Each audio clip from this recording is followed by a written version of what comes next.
come. Achieve success with Global.Media.com and celebrate it with or without champagne or rum. Yay! I'm back home. We're back online. I'm so pleased. Things don't feel the same when you're on the road trying to do life, right? Things feel a bit strange. But I'm here. I'm here with my best friends. They're all here. And we have a conversation to be had. So welcome everyone to Africa Business Talks. This is a Tuesday where we get to talk all things Africa. I was just arguing, not arguing, I was just making my point that Africans are born in Africa. Yes, I grew up in Nigeria, Michael. Yeah, but I'm still, that, and the fact that I was born in the UK makes me British, Michael. You can try all you like. And you're not going to get me to be Nigerian. I mean, the fact that I got a UK passport helps, right? Anyway, but it doesn't stop me to.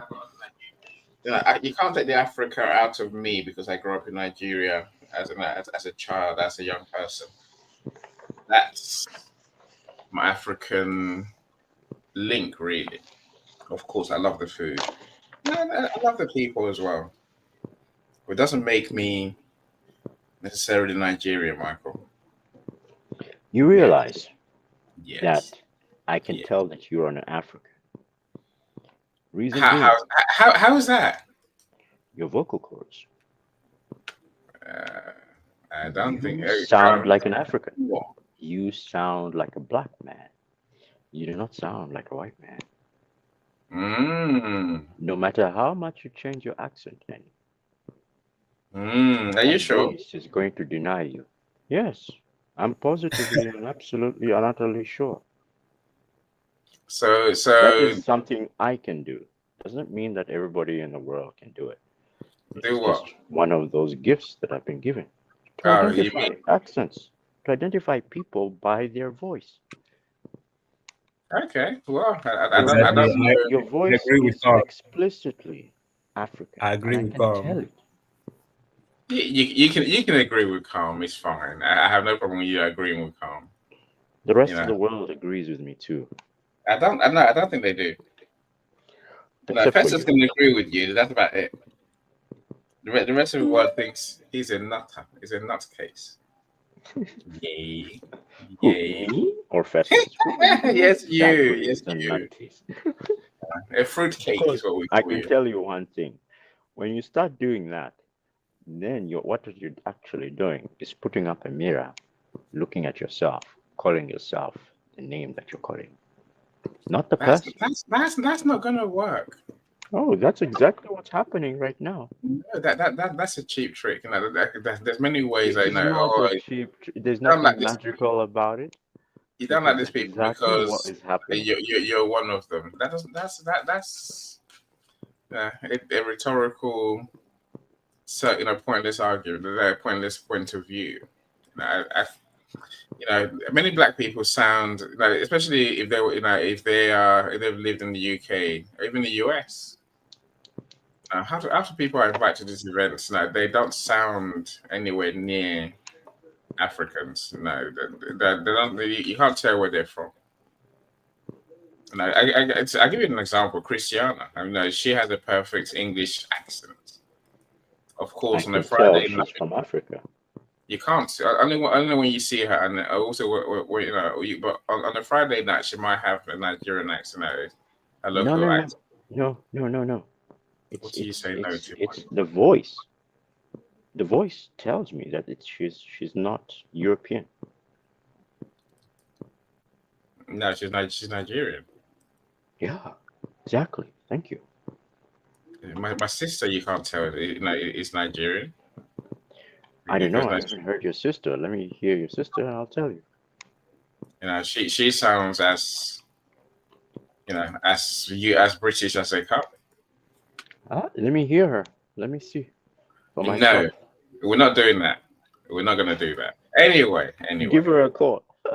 No need. No, I left the house this morning, so yeah, it's fine. It's fine. Anyway, look, my friends, me and Michael always said that we love a good argument between ourselves. I always say, now leave us in a room by ourselves, and we could argue for hours about nothing and come to no conclusion about anything, right? So it's fine. So the real star of today's show is Festus.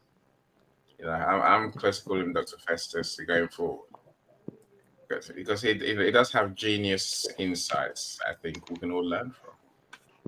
Of course, Tobiloba, I see you as well, my brother. Glad you're here. Welcome, welcome, welcome. Right. I don't know how to start Thank you very today's much, conversation. Mike. Go on. No, go ahead. Sorry. I don't know how we'll start today's conversation. We might have to mute you. You got noise in your background. Is it me? No, it's calm. Okay. It's Festus we need to hear. Festus, paint a picture for us. Now, first, tell us about you. I'm still intrigued about your posts about relationships and what makes a healthy relationship. Mm, amazing question. Go for it. All right. Hi, everyone. This is Festus here. I'm an expert in identity and human connection. What I do is I help people and teams to understand themselves and each other so that they can resolve tension and rebuild trust and grow together. So, overall, my why is to help people to recognize that if they can confront their dissatisfaction with life with a little willingness to make a little adjustments, there will be great improvement in their overall life. So my goal is just to help them to activate the will to try things differently. Mm. So that is just a little about me. And today talk is about Africa. And I mean, if Africa were a person, what would she think of us? Very awesome. I just have few things to say here. If Africa were a person, let's say a conscious, ancient father or mother, speaking to her people today, well, she would probably say things, maybe speak in terms of growth and development. And I think there are two things she would most likely talk about. The first on my list would be she would say something like, "You have learned to talk about unity but live for division." She would say things like ethnicity, religion, politics now define your love. You let external boundaries make you forget your shared blood. Maybe things like my dream for you was not Nigeria, Ghana, or Kenya. It was Africa. One mind, one tongues, one destiny. And the second thing I think Africa would be saying is that you now fear discipline more than failure. You want wealth without structures. You want fame without order, freedom without accountability. Now, you've forgotten that every great civilization rose on the backbone of discipline. And sometimes you call correction control and you mistake rebellion for wisdom. Then maybe she would try to say things like, well, this is what I see in your sons and daughters, but I have not given up. I see the new breed rising, those who read deeply, build quietly, love purely, and think independently. My joy is not that you become Western or ancient, but that you become men and women who can integrate progress with principle, maybe technology with truth, and innovation with integrity. Because the future is not ahead of you, it is waiting inside of you. It is my hope that you will stop blaming and start building from where you are with what you have. This is Ooh. what I think Africa would say. Ooh. I mean, that's deep, right? That's deep. My friends, if you're here, look, drop us a comment, of course. Say hello. Say where you joining us from. Say we'd love to hear your thoughts on our topic.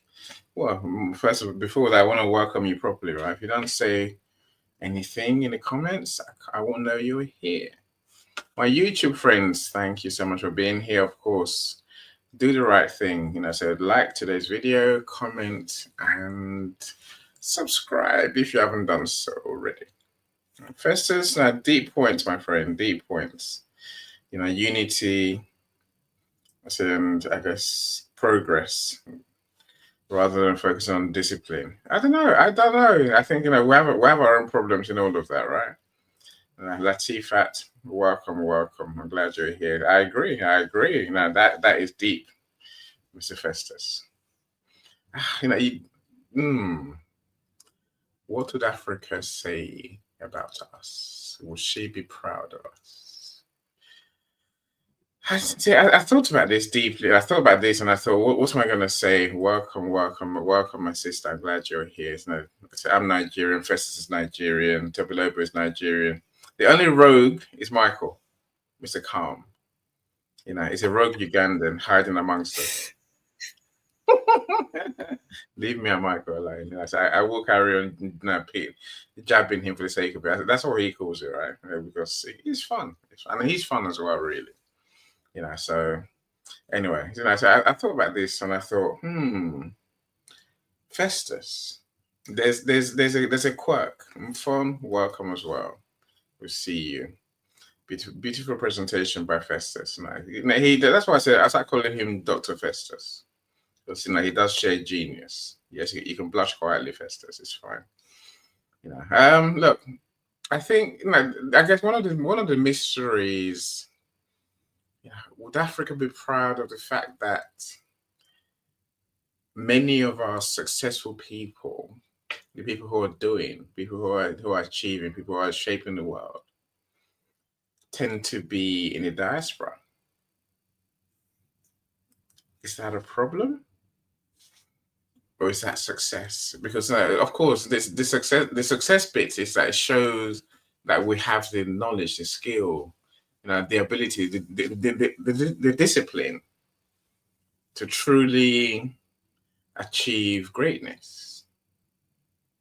Alas, we don't. Many people don't achieve their potential by staying in Africa. But then again, many do, right? Many really, many do. Of course, we know some of the rich ones. We know some of the successful ones, but they're a handful in our eyes. Of course, that can't be right. There's many more people who are successful, right? When I look at Tobiloba, when I look at Festus, they're successful because we dare to dream and dare to at least begin the journey. Where we get to is not the point. I think it's beginning the journey. It's having that willingness to achieve your potential. Let me stop talking for a second. I think, I see Nigeria internet is okay today. Let's hope it stays okay. So let's talk. Yeah. Let's talk to you. Otherwise, we might lose you again. So, what's your take, my friend? How are you doing? I'm very okay. I wouldn't want the connection to stop me from sharing what I need to share so quick, right? Yeah. Um, Don't do it too quick. I mean, tell us what you do first of all. Tell us how you okay. help people, and then My tell us name your. is Tobiloba Fumini, and I'm the creator of Client Flow System. What I basically do is help you to create a system that make your sales to be predictable. Because what I figure out is that many people make sales, but it is not constant. And that's because they do it the way most people do it, which is looking for customers. So you are to stay and be where you are supposed to find instead of you trying to find a customer. So if anything you want to learn, you can visit my LinkedIn profile. My ebook on the client flow system is there. And yes, that is how I help people with CRM, social media management, email writings. Those are the ways I'm able to help you to make your sales to be consistent, not a guessing game. Right? Thank you so much for listening to that. Uh, to the question of the day, right? Which is that if Africa was what? Was a person or was human? Are you there with me? Am I getting it correctly, please? You got the right idea. If Africa was a person, What would she think of us and what we're doing right now? We should be proud of You know, the truth is that we cannot still, we can still not talk if we have not said anything about the mindset again. Do you understand?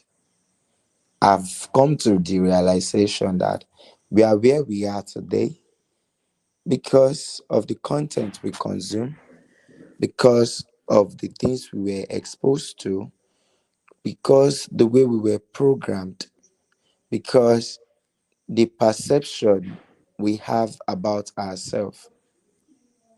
Now, the law of correspondence says that so as above,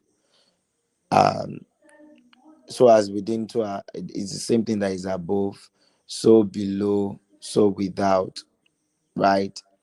Meaning that our reflection, what our life is basically reflecting at this moment, is basically because of what we expose ourselves to.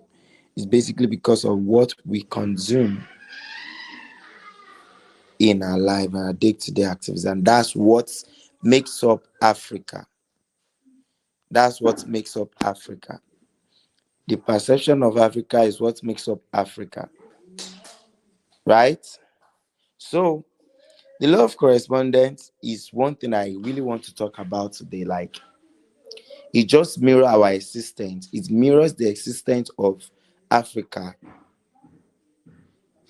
And then this is something that basically governs everything we experience as a continent, right? It's not just a law. It's not just a continent that we are living the way we love it or the way we like it. This law that I just made mention tell us something extraordinary, that the outer part, I'm using Africa because we are talking Africa today, but what makes up Africa is we that we are living in the Africa. So that's the reflection of Africa. Do you understand? So we are the real Africa, and we need to talk to ourselves in that regard. So our outer world is nothing more than the mirror of our inner world. What we see, what we feel, what we attract, and what we experience is a direct reflection of what is happening within us. And science now echoes this truth to us that in quantum physics basically reveal that everything in existence, from the vast galaxies above to the smallest grain of the sand beneath your feet, is made up of atoms. And atoms at their core are not solid. They are energy vibrating at different frequency. So the chair you're sitting on now, the phone or the PC you are making use of now, even you that you are listening to me, you are all made up of energy, nothing but energy. Everything is made up of energy. Vibration into visibility. Basically, just vibrate into visibility, because it is the mind, it is the what we don't see that will make it what we see. So nothing is truly solid. Everything is connected, is a connected vibration, right? And we need to understand that when quantum physics speaks of something called quantum entanglement, the phenomenon where two particles, once connected, remain linked no matter how far parts apart they are. Here's where I'm driving at. This is the place that I'm driving at. That no matter how far they are to each other, they are still connected regardless. They are still connected They're still connected regardless to each other. And what makes this thing to happen? So whatever we've consumed, whatever we've been made to believe that you are slave, they did slave trade. We got to realize that when I was born, there was nothing like slave trade anymore. When I was born, there was nothing like you human trafficking, like is very, very, you know, okay. We were hearing it, and one way or the other, it rests in and also in our subconscious mind, right? So, what I'm going to tell us this night is that Africa in itself, we've not really met ourselves. We've met other people. We've met Europeans, we've met Americans, we've met Asia, but Africa have not met who they truly are. They've not met themselves. Africa as a person has not known his our true identity. We've not known our true identity, that we've got the capacity to achieve whatever thing we want to. We don't have the confidence in ourselves. We talk because we believe we can do it, because we think we can do it. Yes, we only talk because we think we can do it. We don't believe, we don't have the confidence yet that we have the capacity to change everything.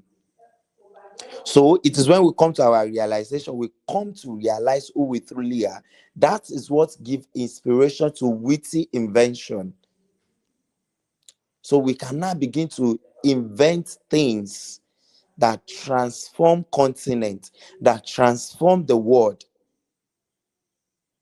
So if Africa was a person, I'm going to say that Africa do not know who is truly is, or who she truly is, or who we truly are. We've not known who we are yet. So we need to come to that realization first, that we must meet ourselves. Until we meet ourselves, we will not be able to do what we are meant to do. We are still living with other people phenomenon, with other people identity. We are still using the identity of others. We've not really tapped into our potential.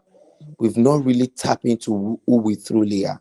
And the only way we could be able to do this is when we come to realization of who we truly are, that we should not just be saying or be talking, we should dare to do.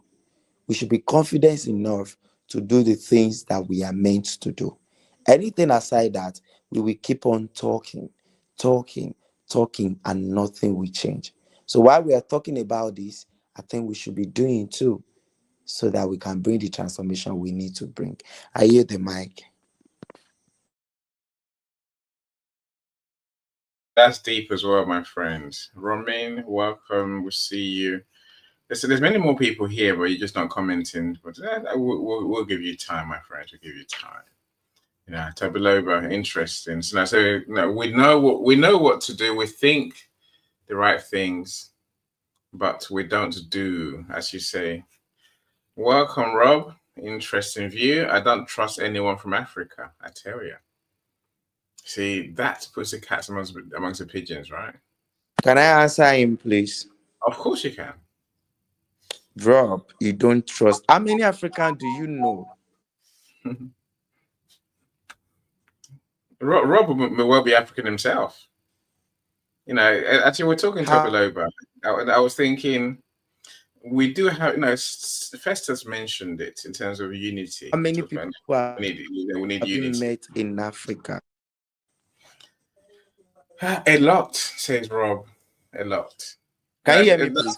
A lot. I wouldn't be surprised if Rob is black and African. Hence, he can, I don't think. Yeah, I can hear you. I hear you perfectly. Okay. I think Okay. we have that so you know.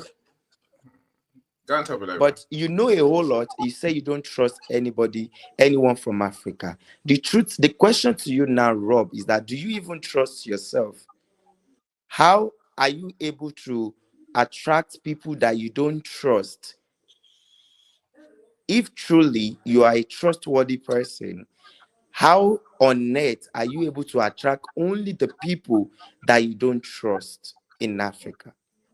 And now you need to understand something, that you saying that you don't trust anyone from Africa, you need to understand that we have identity. Individuality is different from who a continent is in its entirety. How many countries do you know in Africa? Is every country you know in Africa? We have so many countries in Africa. We have Nigeria, we have said a whole lot.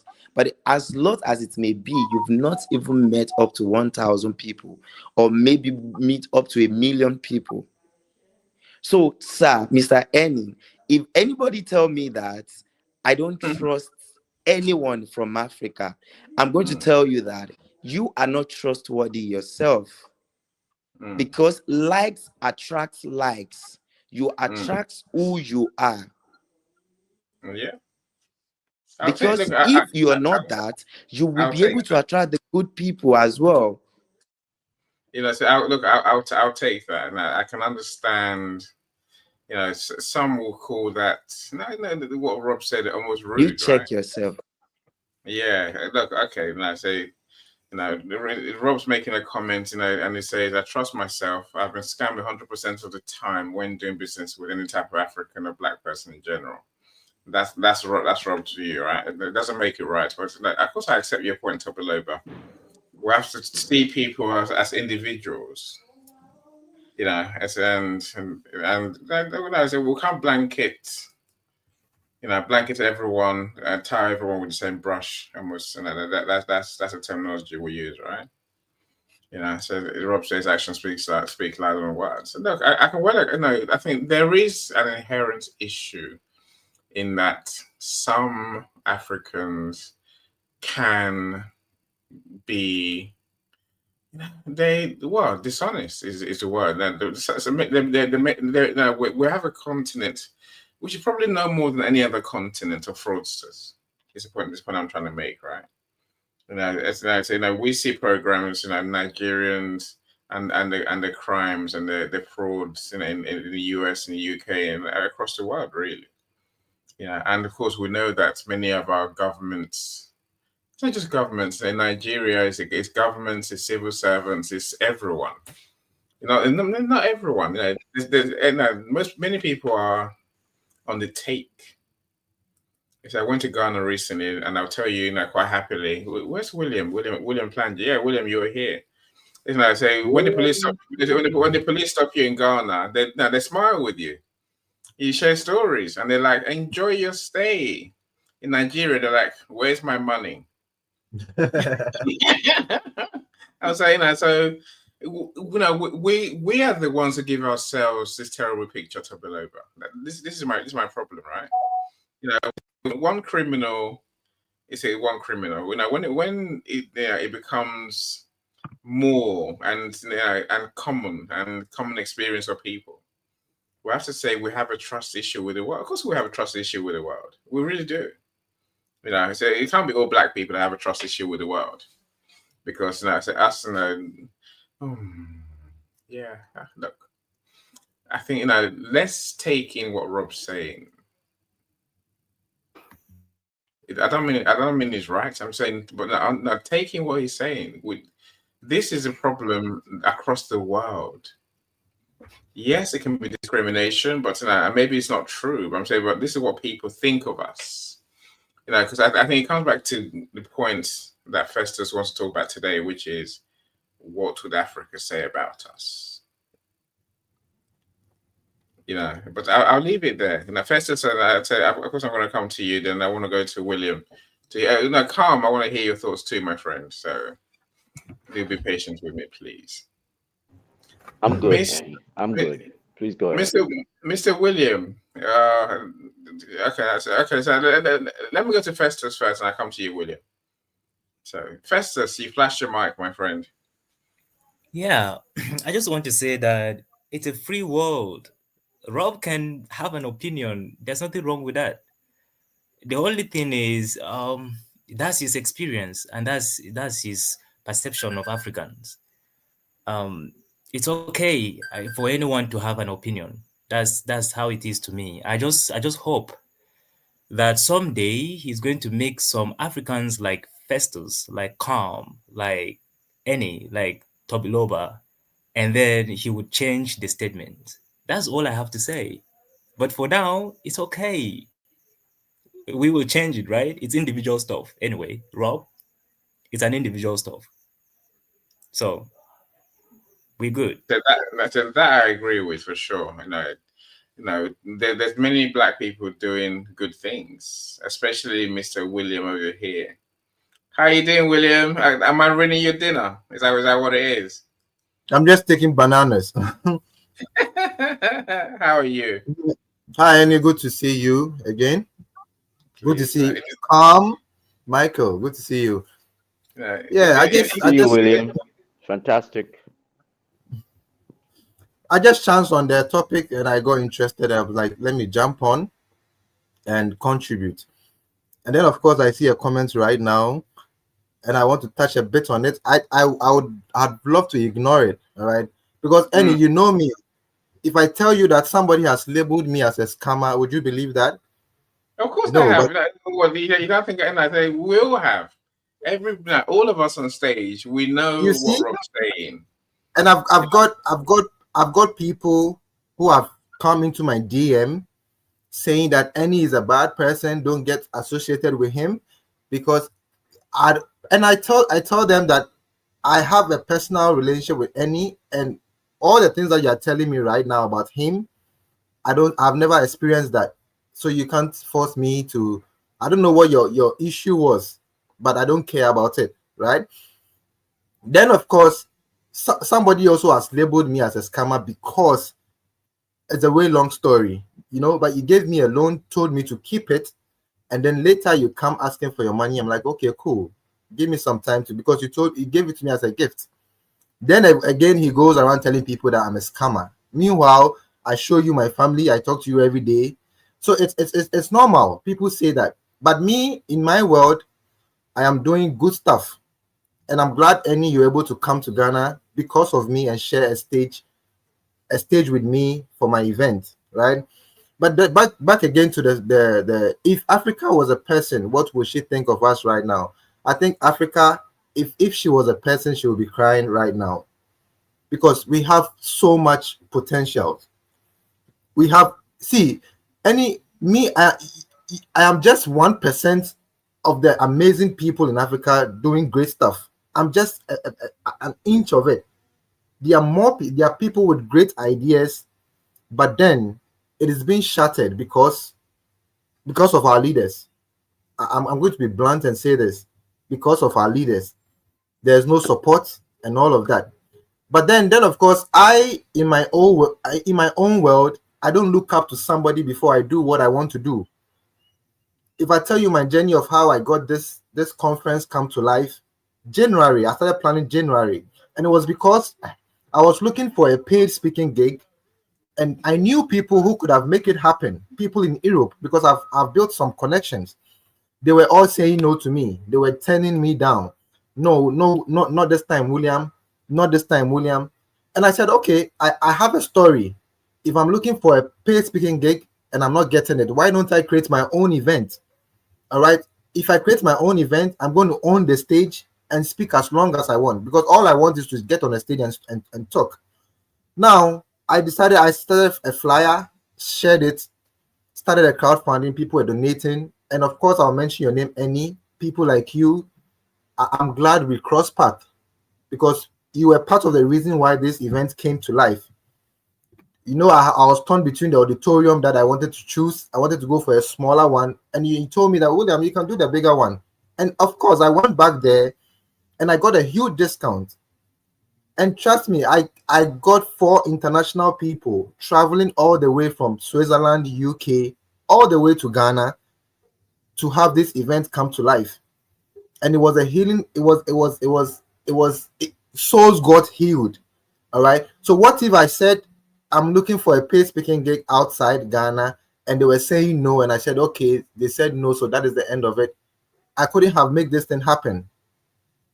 And after this event, I'm getting deals from the Lions Club, people contacting me, all right, to come share a stage, like come speak to their people on stage, on stage for them. So because I stepped out to say no, I'm going to do it myself, and I think that is what people lack. People lack, especially Africans. If they want to do something, what they think about is the money. Where am I? Where am I going to get money to make this thing happen? But see, sometimes all you need are the right people. You need the right people. You just need somebody to say, "Oh, go get this done. You're going to do it." That's what you need. It's not all about the money, because I had nothing at that point. I've lost my job, and I was even struggling. I had no money, but I got in contact with some few good people, set up a crowdfunding platform. People were putting in $10, $5, $100. One day I woke up, I saw $1,000 in it from somebody I didn't even know from anywhere, from Saudi Arabia, saying that, William, I couldn't have seen this and passed by. I need to support. No human is useless, because this is a good cause. All right. But all it took for me is to just be bold enough to say, I want this, I want to do this, set up a flyer and say that, hey, I am doing this conference, and add some actions to it. And it came to life. It came to life, getting people flying into Ghana just because of me and my event. So I think it's what we need to do is just do it. If it comes to your mind, if the idea comes to their mind, no matter how big it is, so far as it gets its way into your mind, then it means that it is very possible for you to do it. Because if you've never thought of it, then it means it is not meant for you. But when it comes into your mind that you need to do this, it means that out of all the million people in the world, it is you that it found its way into your mind. Then it means that it's actually for you, and you have to get it done. So I think if African was a person, she would be crying by now, because she can see the potential. But the people, I don't know how we think. We always want things get to be done for us. We always put money first, but money should be the last thing to think about, honestly. Thank you, Annie. Thank you for sure. I think, again, so Rob says actions speak louder than words. So I will tend to agree with you. So we have the potential. Alavine, welcome. Glad you're here. I hope you're doing well. Success is about rising from the ashes. Success is based on struggles and overcoming our dark face, our fears, our pride, impatience, and many more. I think as Africans, we've definitely overcome. We're overcoming every day. William, you're a great example of that person who thinks and then goes for it. So is Festus. So is Mr. Calm. I guess we always risk to Tabaloba too, and he's just written his book. I'm saying that we're trying. We believe in ourselves. We're trying to believe in ourselves more. We're trying to do bigger things, right? Impact more people, and overcome those fears, and deal with our pride, and deal with our impatience, and say just be good people. It's not easy, but I guess what do we see around us? What do we see behind us? Yes, I accept Belobo's point. Much of what we think of ourselves is what's been put on us. Do we really want to change that? What would it look like if we want Africa to be proud of us? That's a bigger question, I think. Is Africa proud of me? Like I say that I don't know, because I'm in diaspora. Yes, I'm trying to do stuff in the UK, but really, I don't know, because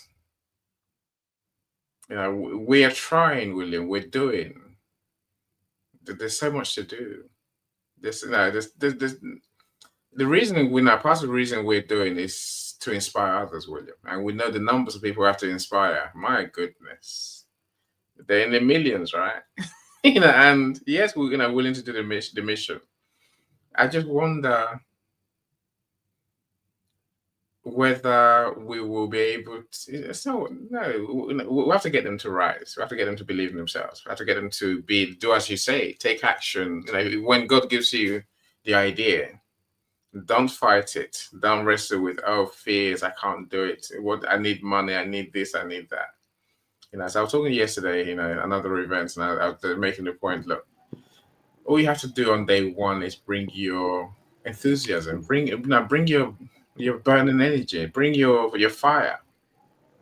Everything else, you learn as you go, right? Everything else will fall into place. You meet the people you have to meet. You will get ideas, get solutions. Do we do that as that? Do we give that? Do we give ourselves that chance as Africans? Let's talk to Calm. Let's talk to Calm. Again, Calm is a white man, clearly. You can see he's white, right? He's a Ugandan in the US. That's what I mean by white. So, like me, we can't really talk because we're in the diaspora. Or can we talk? I wonder. We can talk, but more than talk, we can ask questions. So I've got a question for the panels. And I would like to know, what is Africa's mission? What does Africa really want to do? Can you succinctly tell me what Africa's mission is and agree that that is Africa's mission? Please, I leave that to the floor, to those who are in the diaspora, to all Africans in this world. No, to all Africans in this universe, I ask that question. I think it's a fair question. I said it may be, what is success for Africa? How are you going to judge us, Africa? Really, what are the criteria? What are the markers? What are the, I guess, and the boundaries of success? Mr. Festus, help. Okay.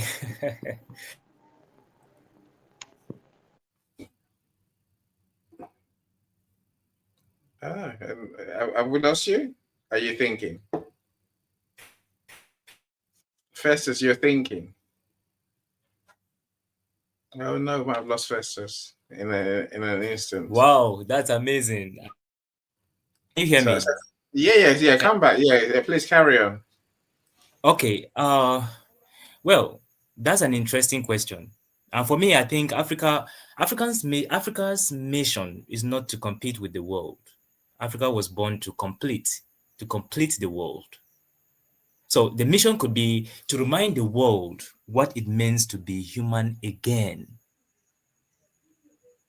When other civilizations built towers, Africa actually built relationships. That is the mission of Africa. It's to complete the world. It's not to compete. And as it stands right now, Africa still has the best structure that could save the world, that can save the world.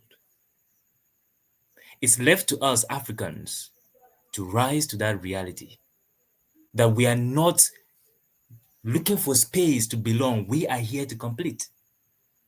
We are here to make it work. And I think that's why I am so passionate about identity and human connection, because after studying a lot of people around me, I realized that we're living with an identity that is not ours. Because we're so fascinated by what the world is doing that we want to catch up. There is no catching up. We are coming in with our own vibe. We have our own style. We have our own unique self to bring to the world, make it shine. So for me, we're here to complete. And the mission is to build quality relationship with humans. Unite us properly. Let me keep it here for now. Interesting. William, what do you think Africa's goal and mission is? I like what Festus said. I think I agree. I agree with Festus. I think it has been made as if how do I put this thing with?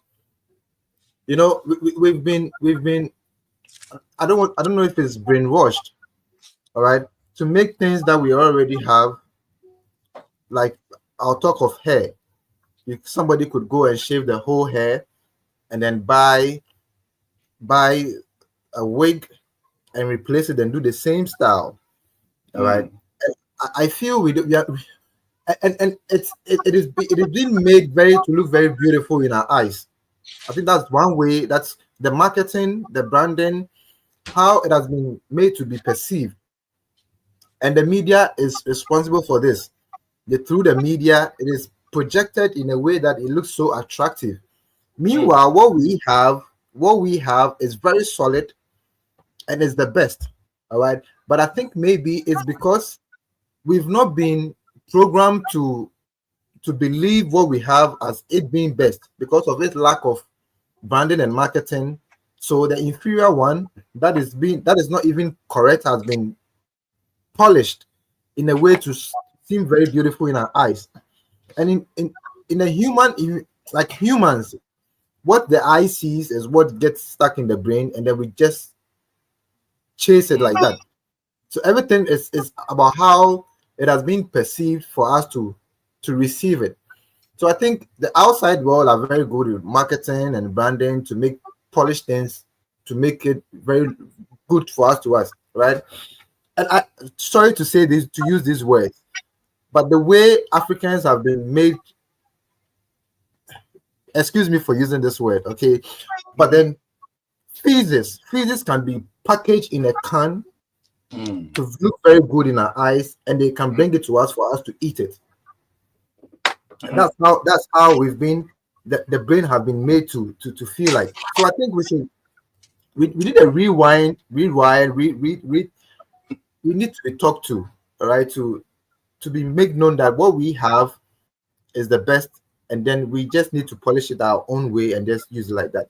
I think that's the one of the major cause of our problems, and it making us chase so many things that we don't even know what it is.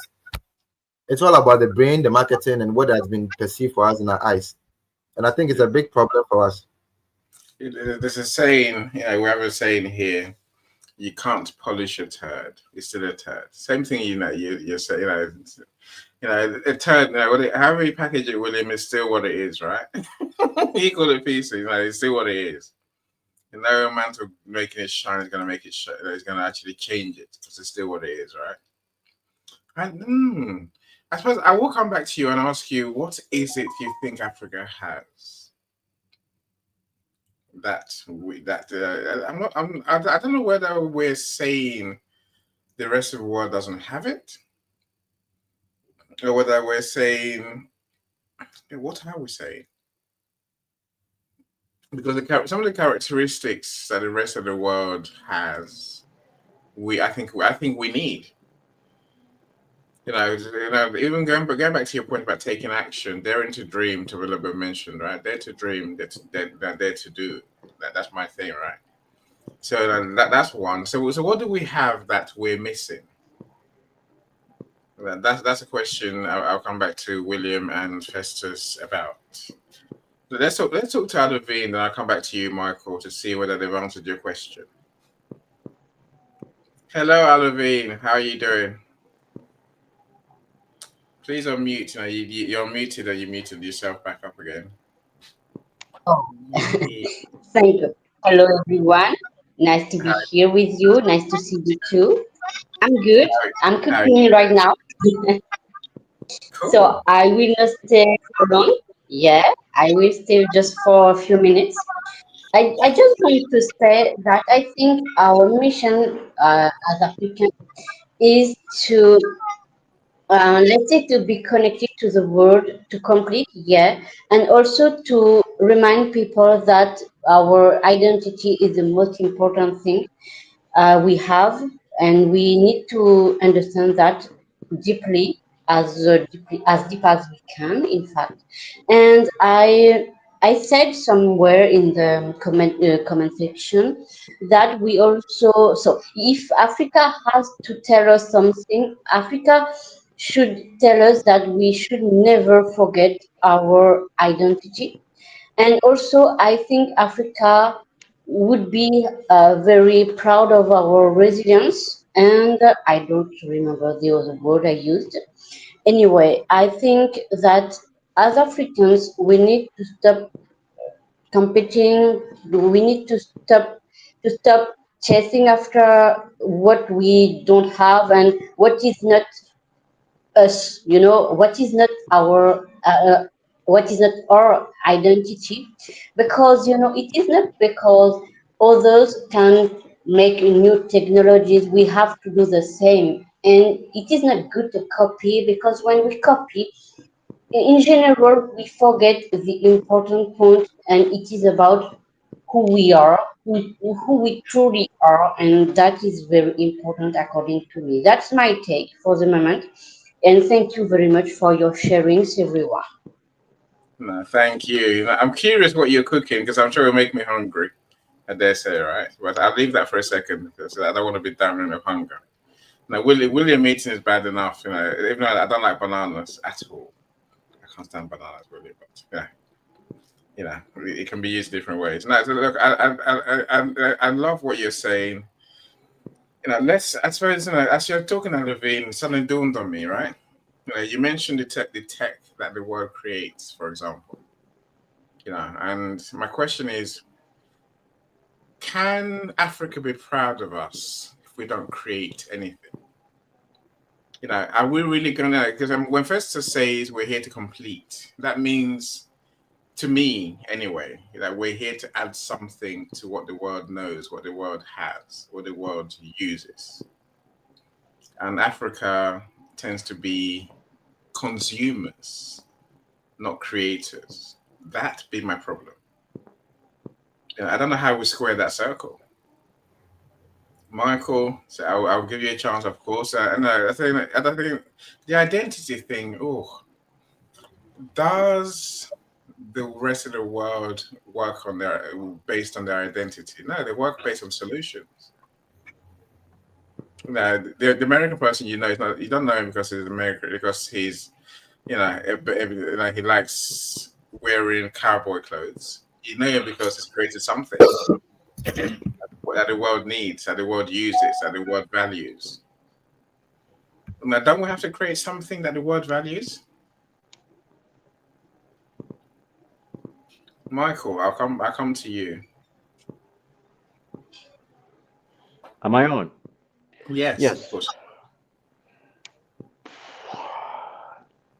What everybody said, let's just say, they all in some way or another agreed with what Festus had said. They also added, based on where they are in their journey of life at this particular moment in time. I'm not going to add or take away. I am going to ask more questions with respect to how do we get there? Festus, how do we get to this world that you're talking about? First, I'd like you to think about, when do we get to this world? If you were to project and say we can get to this world by 2050, or we can get to this world by 3050, tell me that. Then tell me, what are the steps required to get there? That's question number 2. Number 3, how is language significant? African language significant, or indigenous African language significant in getting us to where we need to go? Because I'm going to put a context in that.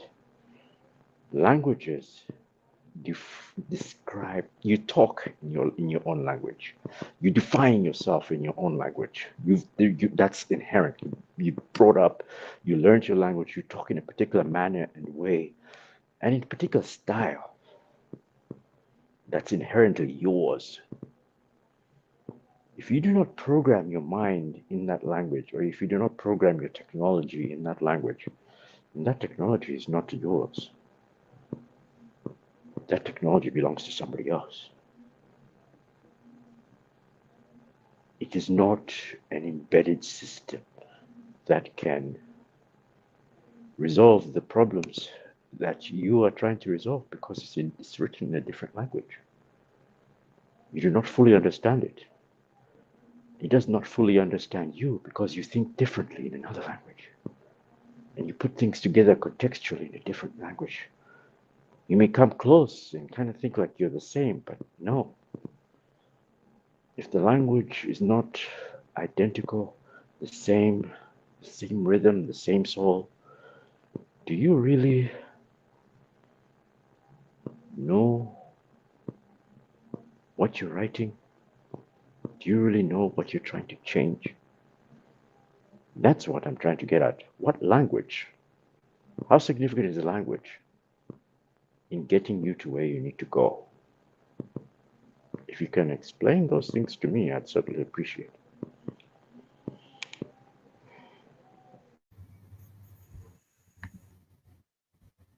That's coming to Festus, right? Amazing. You're mute, Mr. Ene. Festus That's why first. you can't hear me. Festus first. Please I continue. think, It's coming to everybody, the panel. yeah, Anybody who can I answer, think for please all of answer. us, the weirdest is that we all think and speak in English. Isn't that the irony? Would that ever change? Yeah, No, that's not interesting. the irony. The irony is we translate our thoughts in English, Okay. but we think in a different language. Oh, I'm not sure. And the minute Alvin had this conversation the other day, and I said to her, think in French, of course, her island is next to South Africa, right? In the Indian Ocean. And they speak French primarily. But of course, they have I'm sure they got this local language in Reunion Island, right? But she told me quite clearly, I think much more clearly in English. That's why I'm arguing with you, Mr. Calm. But so let's hear from Festus. Festus, so the question that Mr. Calm asked you is, how long will it take when we will get there? That place where, see, part of me thinks, Mr. Calm and and everyone else here, all that Africa wants us to achieve is to be seen, to be heard, to be valued. That's pretty much it. That means a lot of things that could mean nothing, right? What does that mean? What do we have to do to be seen, heard, and valued? I didn't come up with that genius, by the way. My friend Mike LeBlanc came up with that, and I accept it. That's all humans want around the world. I'm not sure it's different for us as Africans, but tell me what you think, Festus. How long will it take? What are the steps? And what language do we need to create in? Interesting question. But I have a problem. If you say, how long will it take and when are we getting there? When are we starting? You are making me think, are you saying we should measure our success by what the direction to which the world is traveling? Or you are saying that Africa should come up with something that is Africa that can complete the world and make it what it's supposed to be? Because if we are talking about the last, Number two. Okay, what do you say? This is Number the two, second what thing that you took. our Yes, unique self. Yes, Africa's Okay, self. if you're talking about our unique,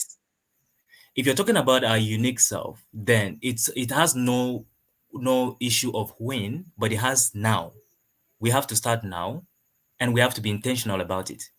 Because one thing about success is that success is not about the time frame, it's about the finish line. And that is why even teaching about setting goals is not about achieving, it's about getting to the end of the time frame and then resetting again when you did not see the result.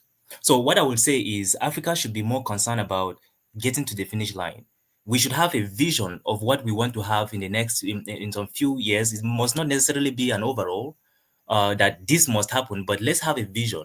So for me, I would say that in the next 10 years, Africa is going to be something different from what people think it is. It's already happening. We have a lot of people doing amazing things out here. We have a lot of people putting us on the map. So it hasn't been like that 5 years back. It hasn't been like that 10 years back. So right now, I know I'm optimistic that it's changing already. And all of us on this stage, we're already making such kind of impact. So we are coming in our own unique way. I don't know. I know creative minds are here. I know great people are here in the show of Africa. We have so many great minds. That's a fact. But all we should care about is getting them to start doing something, getting them to put their thoughts into actions, and then not giving up, because Africa is known to be very resilient. Like we're the only continent in the world that I think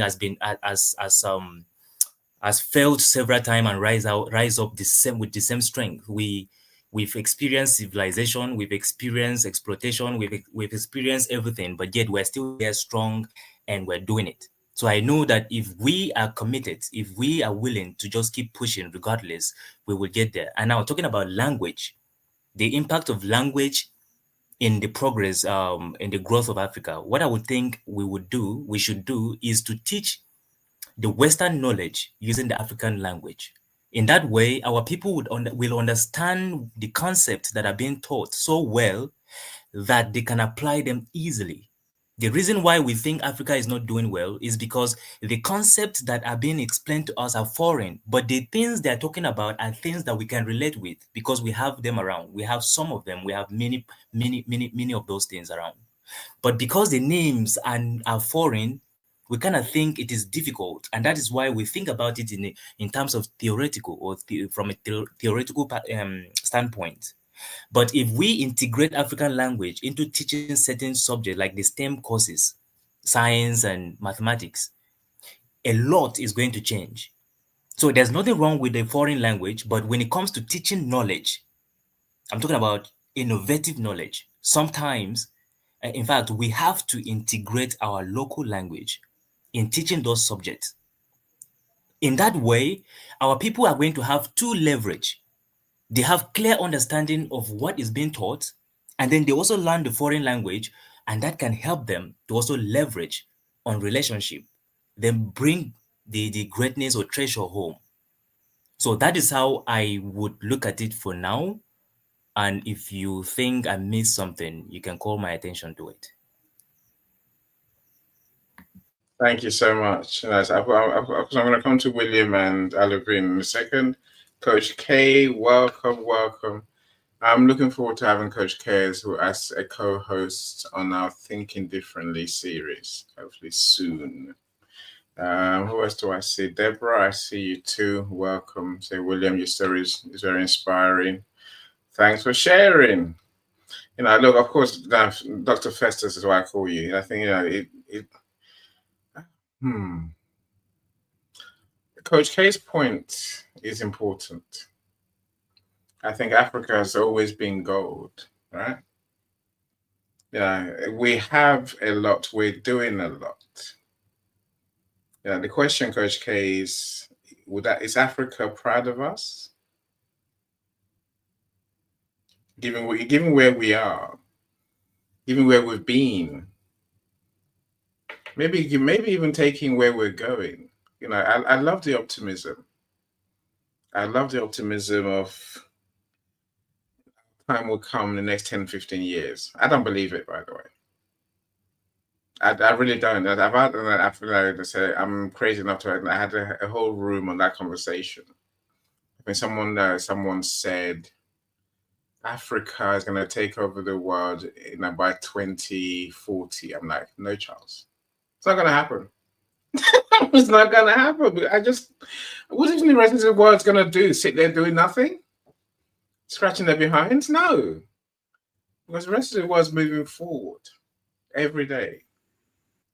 Festus is dying. I can see him, literally is dying.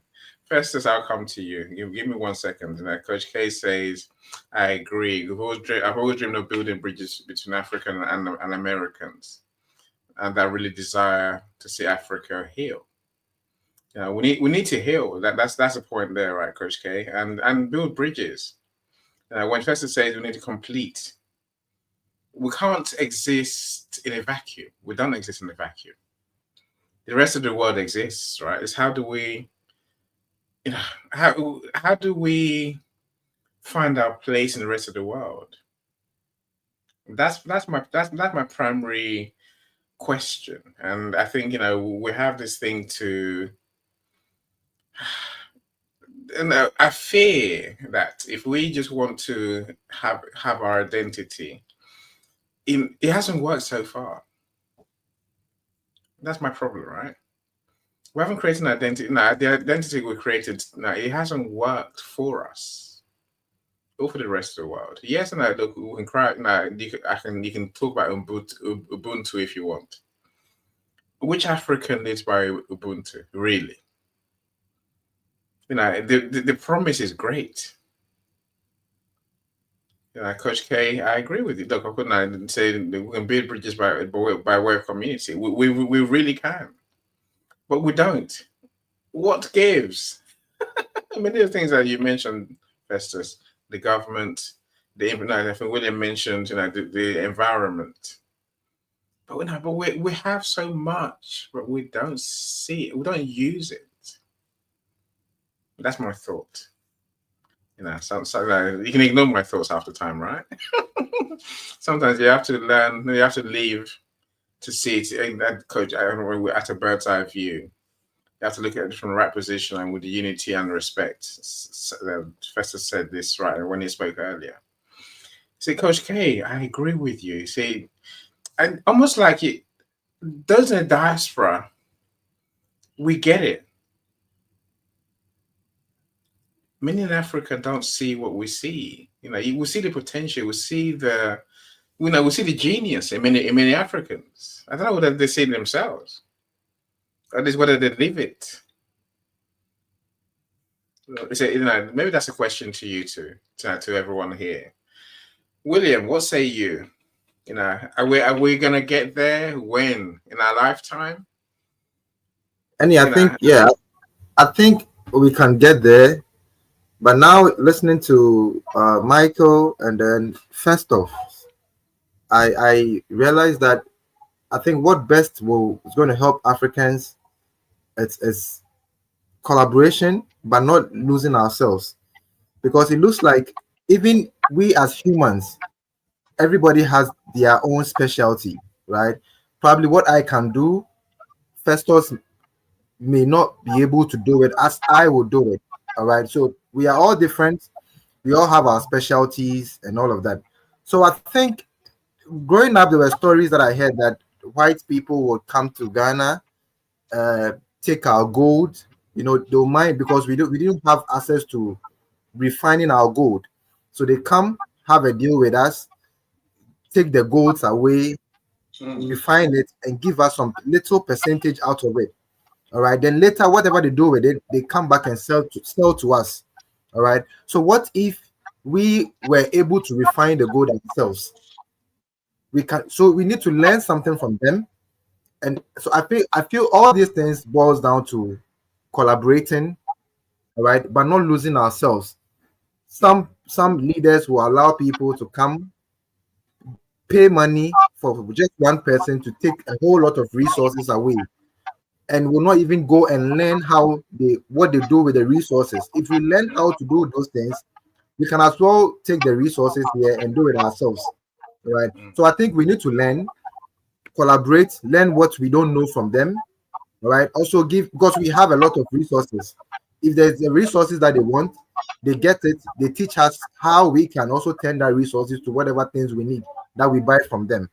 And about the language, then I think it's very important. And I really agree with Festus with what he said.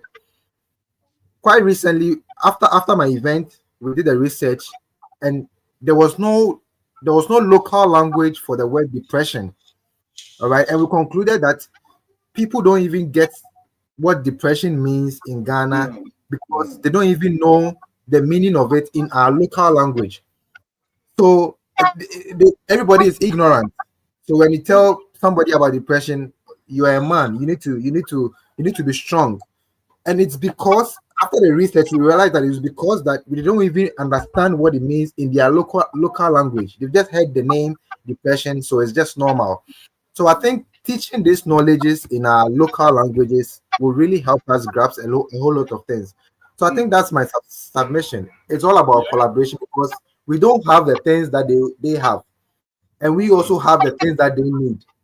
So why don't we come together, give them what they want, learn how they also use what we have to do things that they sell to us back, and we start doing our things. And also teaching our this knowledge in our local language so that we can grasp this thing firsthand. I think that's my submission. Yeah, no, thank you so much, my friend. Look, I accept collaboration is definitely a way forward. We can do so much more together than on our own.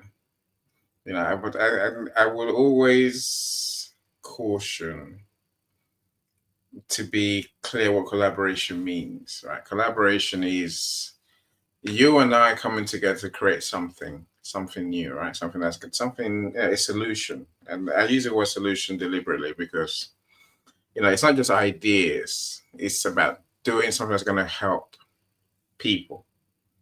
I don't know whoever those people are. And say, well, that is our people. That's people across the world. I think that's important. And many people, look. When Rob spoke earlier in the comments, I think Rob's point is that Africans, it's not just Africans, Black people.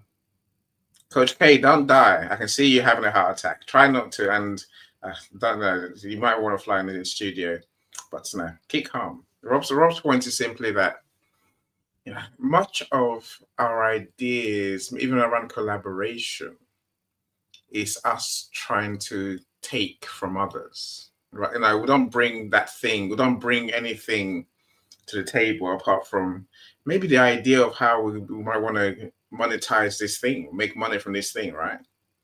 And that's what we're trying to do, rather than trying to be genuinely creative together.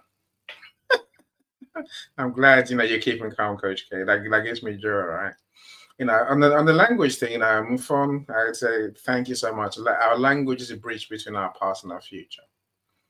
It reminds us of where we came from and gives us direction to where we're going. And I said that there is something in deeply understanding concepts, systems, processes. I think that's what Michael was getting at when he asked the question. I think, Michael, you can tell me otherwise, right? I think we need, we do need to have deep understanding of Absolutely things right, Annie. and the world. And languages. It's Africa. Nigeria has 50 odd. It was 50 odd language. No, more than that. Like 450 languages. It's every African country has many languages. Isn't that a hindrance? Doesn't that stop us No, fully sharing ideas, truly no, sharing understandings? no, No. no. That is a mark of the possibilities. It's also the Because foundation, the bedrock for conflict, because the different indeed, language, signals different cultures. indeed, but we have to find a way to overcome those differences and collaborate. Yes. Because in that collaboration, the best of everything can be put together to create a system that is unique, but at the same time that works for everybody, not just one person or that other person, but everybody. It unites everybody. Collaboration. But you can have with all these different languages, and all you do is just take the best of everything and put it together. That's how software languages are built. different people come up with different ideas. But you take one from this person, another from that, and we call them modules. These modules are different people's personalities, and then you put them together, and they work together. That's how a software language is created, just like in Java. And then it functions, it does something. And then when there are errors or problems, you get together and you all come up with a fix, or somebody comes up with a fix, puts it into puts that module, attaches that module to the current system, and the system continues to work. That's how software is built. Different modules coming together to fix a problem.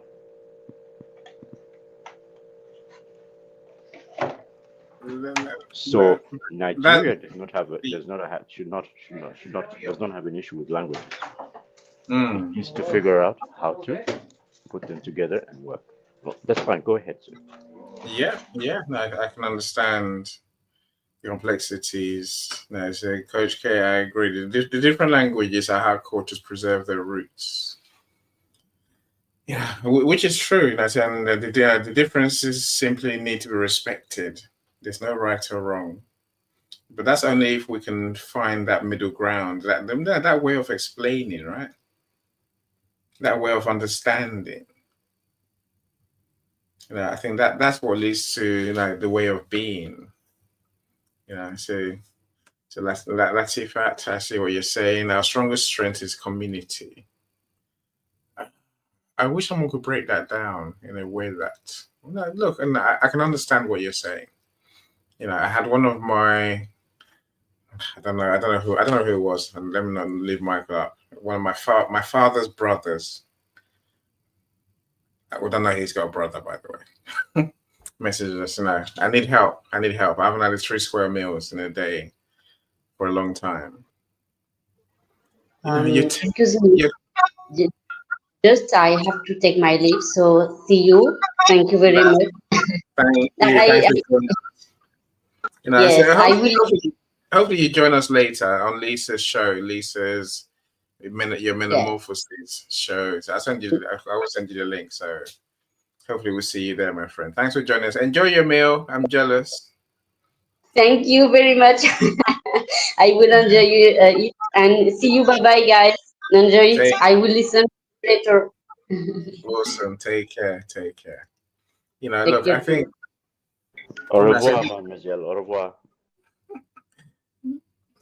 So this thing about community. Ubuntu was fed to us for a long time, for generations. But I never saw anyone actually live in Ubuntu. And then going back to this man who is apparently my dad's brother, who needs our help. So who we don't know.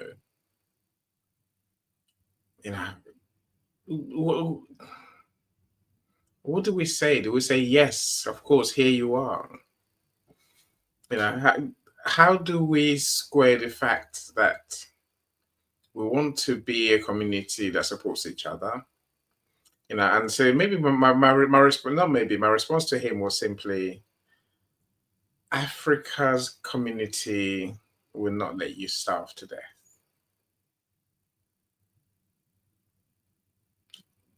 Is that what community means to us? Or is it creating for our community, solving problems for our community, making life easier, better for community? Coach K, okay, all right. They say Coach K has a solution, right? Coach K says middle ground is where it's where we're trying to get to. We're all humans. It's where we want to live, and that's where we want to be, right? That middle ground. We collaborate across barriers. I've done this in Nigeria. I didn't speak the language in Kaju. Okay, or Kuja, sorry, my bad. And Coach K says she specializes in building this type of communities. So maybe it's our remit today, my friends, is to go away from here and do something different, do something to make Africa proud. So if that means collaborating with other people here, let's do so. Let's not just talk and keep talking. Let's actually do.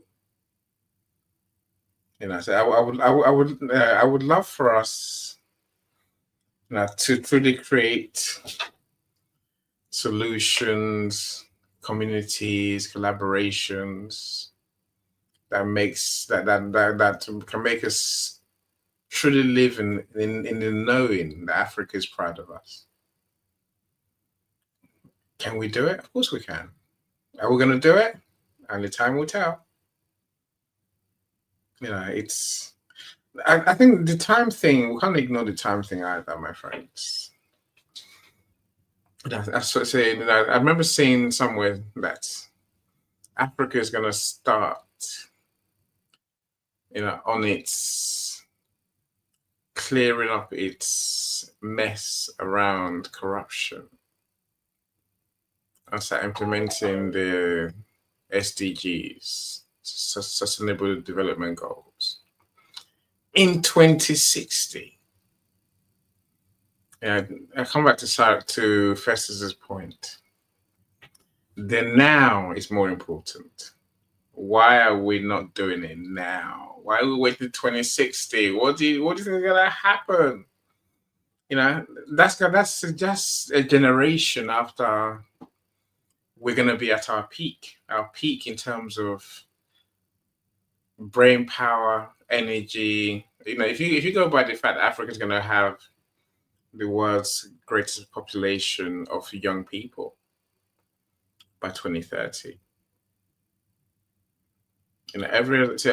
Almost every other continent is aging.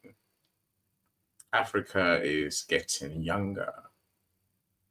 Why are we waiting 30 more years after that to even begin to clear up our messes and to learn from the mistakes, from the things of the past, and create something useful that's going to help us and help our community and make Africa proud? I don't think we need to wait. We'll need to act now. Believe in ourselves, as we talked about. Act now, because the journey to create, the journey to do, to be, it's a journey. It's not a straight line. It's not I want to do. Okay, I think I'm going to do it tomorrow. Sometimes it's going to take a generation to do. We need to start now. Again, part of me thinks I'm preaching to the choir. You know the song already, right? So I'd love to know, my friends on stage, what do you think we need to start with today? Well, I think Annie needs to start publishing books. In Yoruba. I do. Yay! In Yoruba? Yes. In Yoruba, converting whatever was those English books were into Yoruba language, into Swahili, into the Dinga language, publishing books that speak to Africa. You can start by doing that. Interesting. As Festus said, something you can do now, and that will help. Interesting. You see, Annie, can I come in now? Of course you can. Of course you can. I was just the Minister of Education in Ghana this week made a pronouncement that henceforth all the schools should teach their students in their local languages. All right. But he setting an example, he was speaking in English. See, the problem now is irony. The problem now is if you write in our local language, like you publish a book in a local language, many people cannot read it now because they didn't start with it. Me, if you write in my local language, it will be very difficult for me to read. Though I can speak it, but I read it will be very difficult for me. I can't write it very well as it is because we didn't start with it. All right. So I think should be starting from those who are like my daughter's age, the 2 years old coming, so that they can grow with it. some of us that we've already gone, it will be very difficult to adapt to it now. So the starting should be from the 2 years old who are coming. That's the challenge we have right now. Now, head Minister of Education making an order, and then you are saying it in English. It's probably not working. It's odd, you know. Well, Look, here's the thing. You go need for to it. understand that you need to be the guide for your children. So that means you need to also start learning the language and writing in the language. You need to start implementing Exactly. that I so that you agree. can communicate with your children in that language.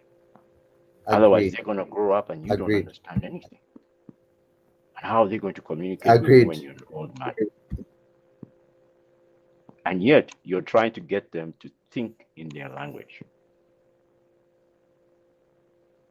So you need to be the teacher also, or you need to be the guide, the one that allows them to do this. Otherwise, they're just going to fall back into learning English and saying, forget that other language. And that's just no good.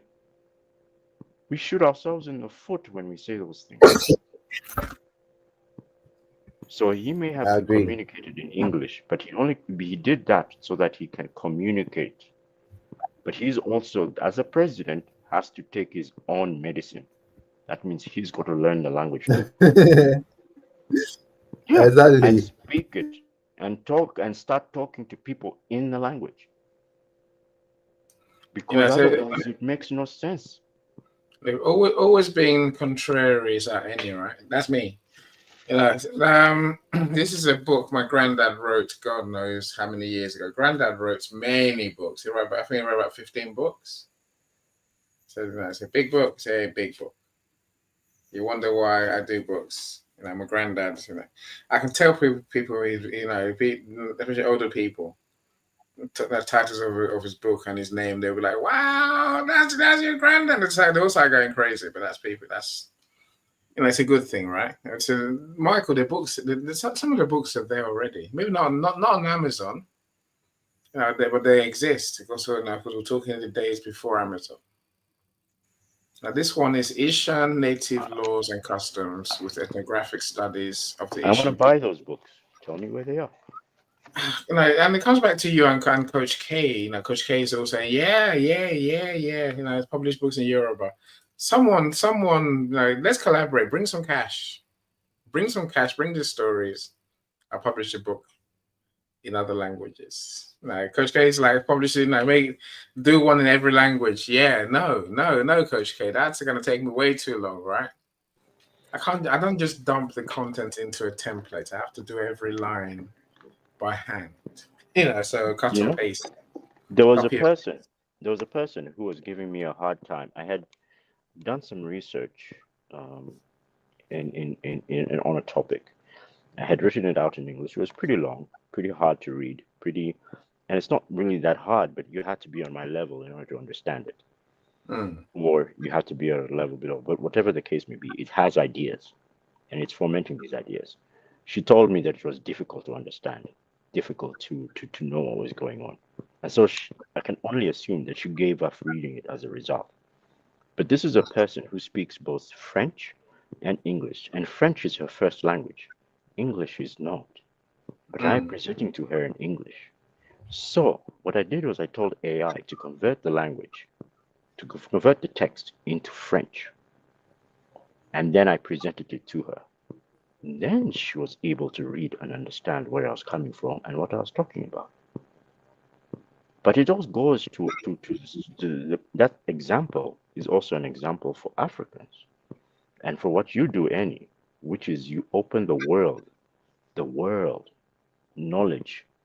You open the universe. Let's just say you open the universe, which is knowledge, to the world. But Africa is missing. What you need to do is convert the language into whatever language they speak: Swahili, Lusoga, Luganda, Yoruba, Amharic.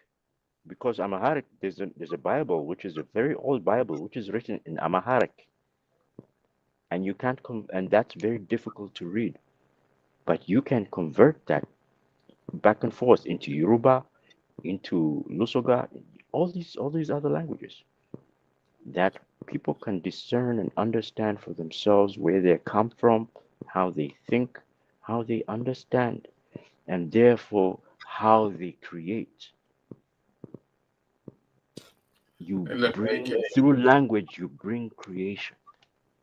I don't know. Because I don't know. language was one of the first things we I don't created. know.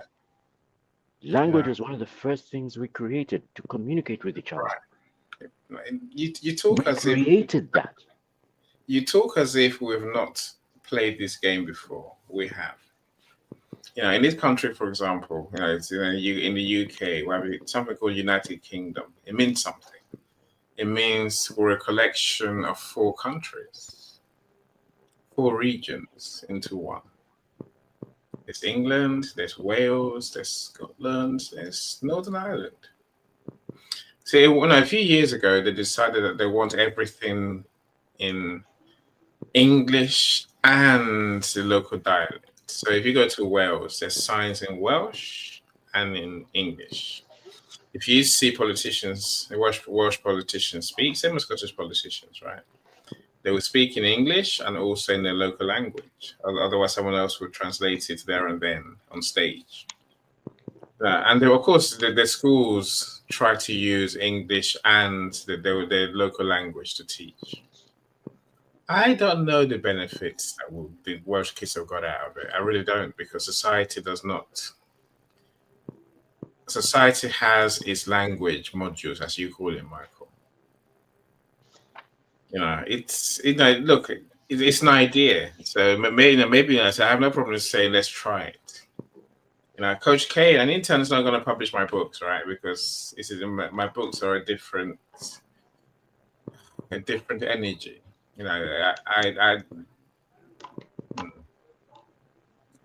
Part of my process is me understanding my author's thinking, my author's, my author's insights in the book. So I don't give that up very easily. Coach K, I'll give you the link. Of course, I will. I'll share the link to your We know that you don't give that up very easily. But therein lies the challenge. And no, it's not a challenge, and therein lies my process to deliver quality every time. it is your process, but can you expand it? I've had staff. I've done. An intern is not doing. If I had to go, see, this is part of the conversation. If I had to go to employ more staff today, I work with freelancers, right? If I had to employ more staff, I would have to go for people who are qualified. Maybe people who are willing. Is people who tell the truth. No. And people who work hard and deliver results. The truth is people that tell the truth. Yeah, well, now the interns, the young ones, don't do me any good. I'm just paying money for.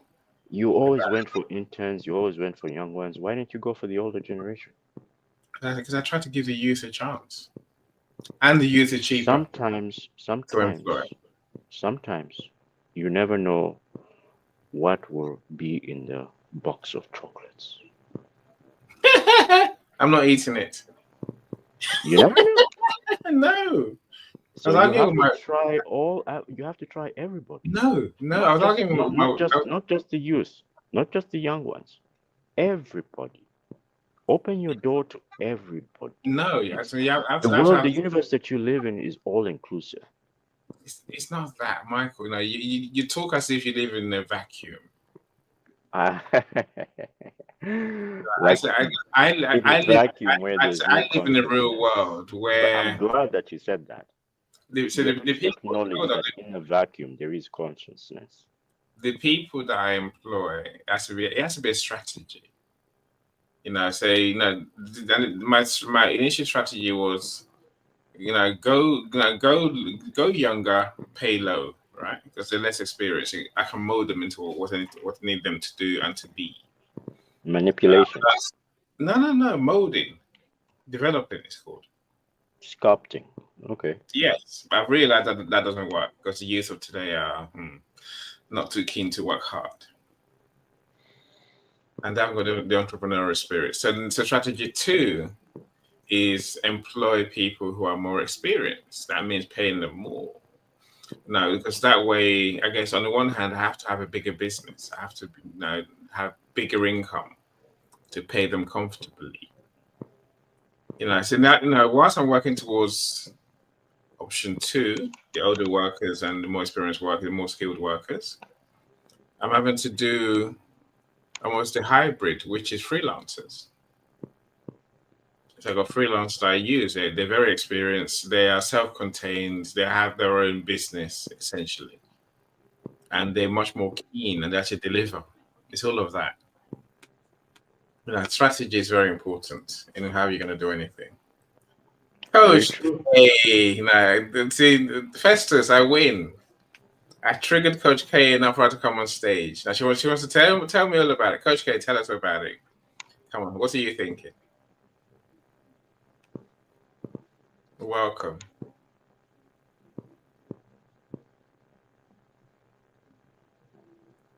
It's not me. We can't hear you, Coach K. I don't know what's that. No, I can hear your mic making a noise. So I don't know if it's Michael's mic. We can't hear you. Oh. Unmute and unmute again. I don't know whether your sound settings are a bit somewhere else. Oh no, I'm heartbroken. Coach K, are you talking? Can you hear me now? Yay! Yay! Welcome on stage. How are you doing? I'm good. Thanks for having me. I love what you guys are doing and the conversation that you guys are having. It's so up my alley. I actually just got contacted from someone in Abuja yesterday asking me to come on board a project kind of similar to this. And what I was telling them is I've been working with African business owners for the last 15 years. They've been the heart of my business. I just started getting American clients. So the heart of my business have pretty much been Nigerians, but I've grown up in a community that was African heavy. I just didn't know it. I just saw all of us as Black. And so it wasn't until I became an adult and started learning the difference about different cultures that we actually all were different. Because in America, if your skin is a little melanated, you're Black. And they kind of lump us all together. And so it's always been a really natural thing for me. But I wanted to, the way that I build out my community is basically by getting to know people. The class I told you I created, to most people on the outside looking, it looks like a vision board class, but it's actually an integrity check, because I agree with whoever said being honest. I didn't know this until my son said it feels like a lie detector test. And I'm like, well, you can call it what you want, because I generally know what I know. But if I allow you to tell me who you are and we agree on the vision that we're working towards, then my class breaks barriers. I've taught it to kids from over 42 different countries. One included a girl from Sudan who didn't speak a particular dialect of Arabic, but I found out that she could read a certain type of Arabic. And in 2 seconds, I was able to communicate with her, and we were able to communicate through pictures, and I translated to her in Arabic within a very short amount of time. And so when we use the tools that are available to us and collaborate, these things that seem so far off could actually get done in a day. So I want to confirm that all of you are right, even you, Annie, but if you just have to be open to when you collaborate, allowing an idea that seems foreign to just try it out. I do it in a fun, creative way. And Paulette and I was joking the other day. I told her I'm going to do a class called Late Boomers, Baby Boomers, because usually it's the baby boomers that, we tend to boom late. I say we, but I'm younger than y'all. But that's fine. The fact is that you've got a lot of confidence.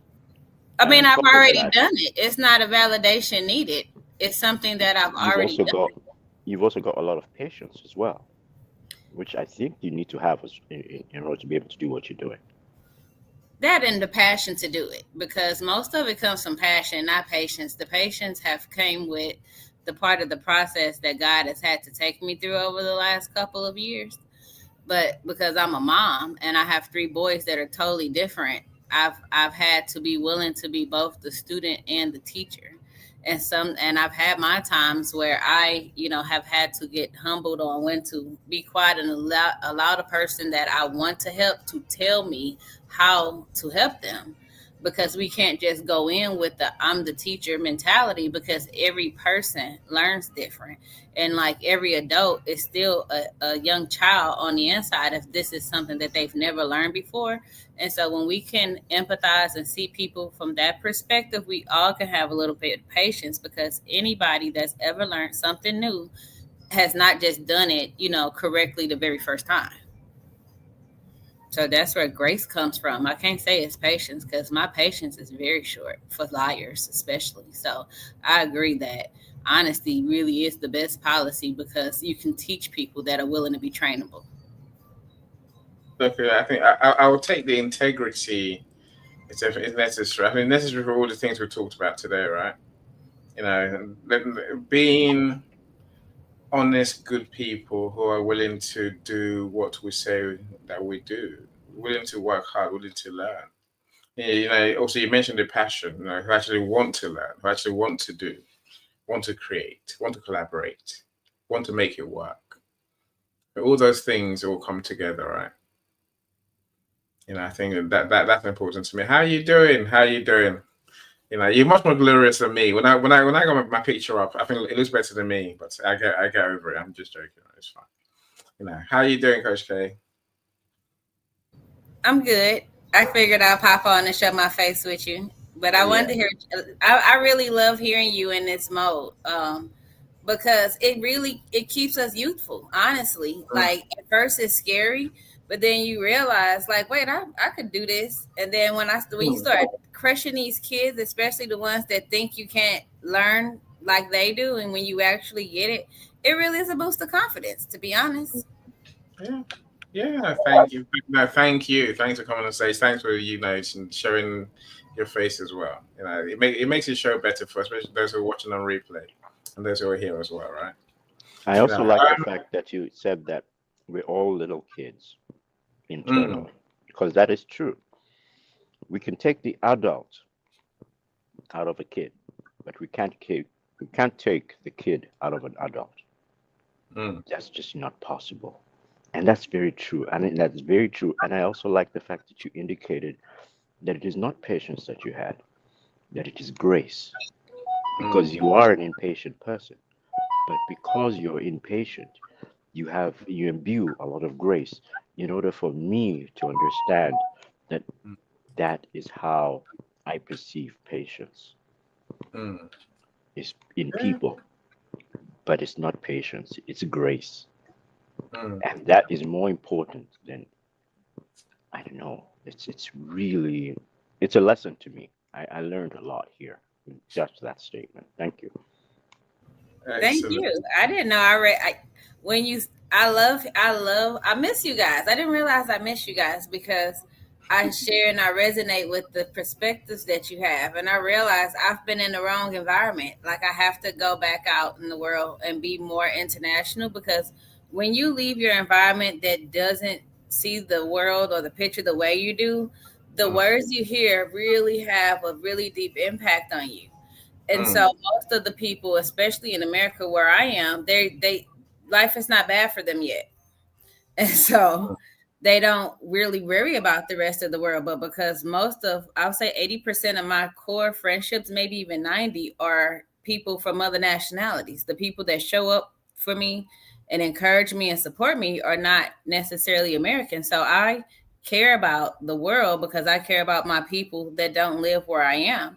And so, just like you guys are speaking of in terms of like sharing the knowledge, my thing that I do is I learn from my friends, I learn from the people around me, and then I just go around and share it too, because God just blessed me with this shell that is open to many rooms that sometimes my people can't get into. And it's like I can acknowledge that's not me, that's God, because I didn't pick the way I look, you know. And so Yeah. there's a lot of brilliant Nigerian male ideas behind some of the projects I've been on, but they needed my voice to get their work through the door, to get their contract. And so it's like, and I don't believe in giving your work away as something fair. I believe that when a person owns the work, I do more of an 80-20 split where that person gets 80% because that's what's fair. It's not give it away in turn in exchange for collaboration. The person helps, they get basically a referral fee.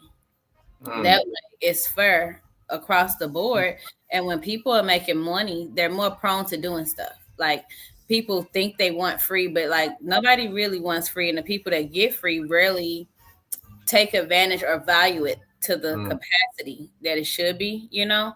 And Yeah. so it's like I came to the conclusion that it's necessary for me to charge. And I want to say thank you because when I first started the community, even when I started off bumpy, you were one of the first people that's like, I don't know what you got going on, but let me support. And it went from like 25 one time forever to 75 a month. And so Wow. Wow. and so Thank God I joined early.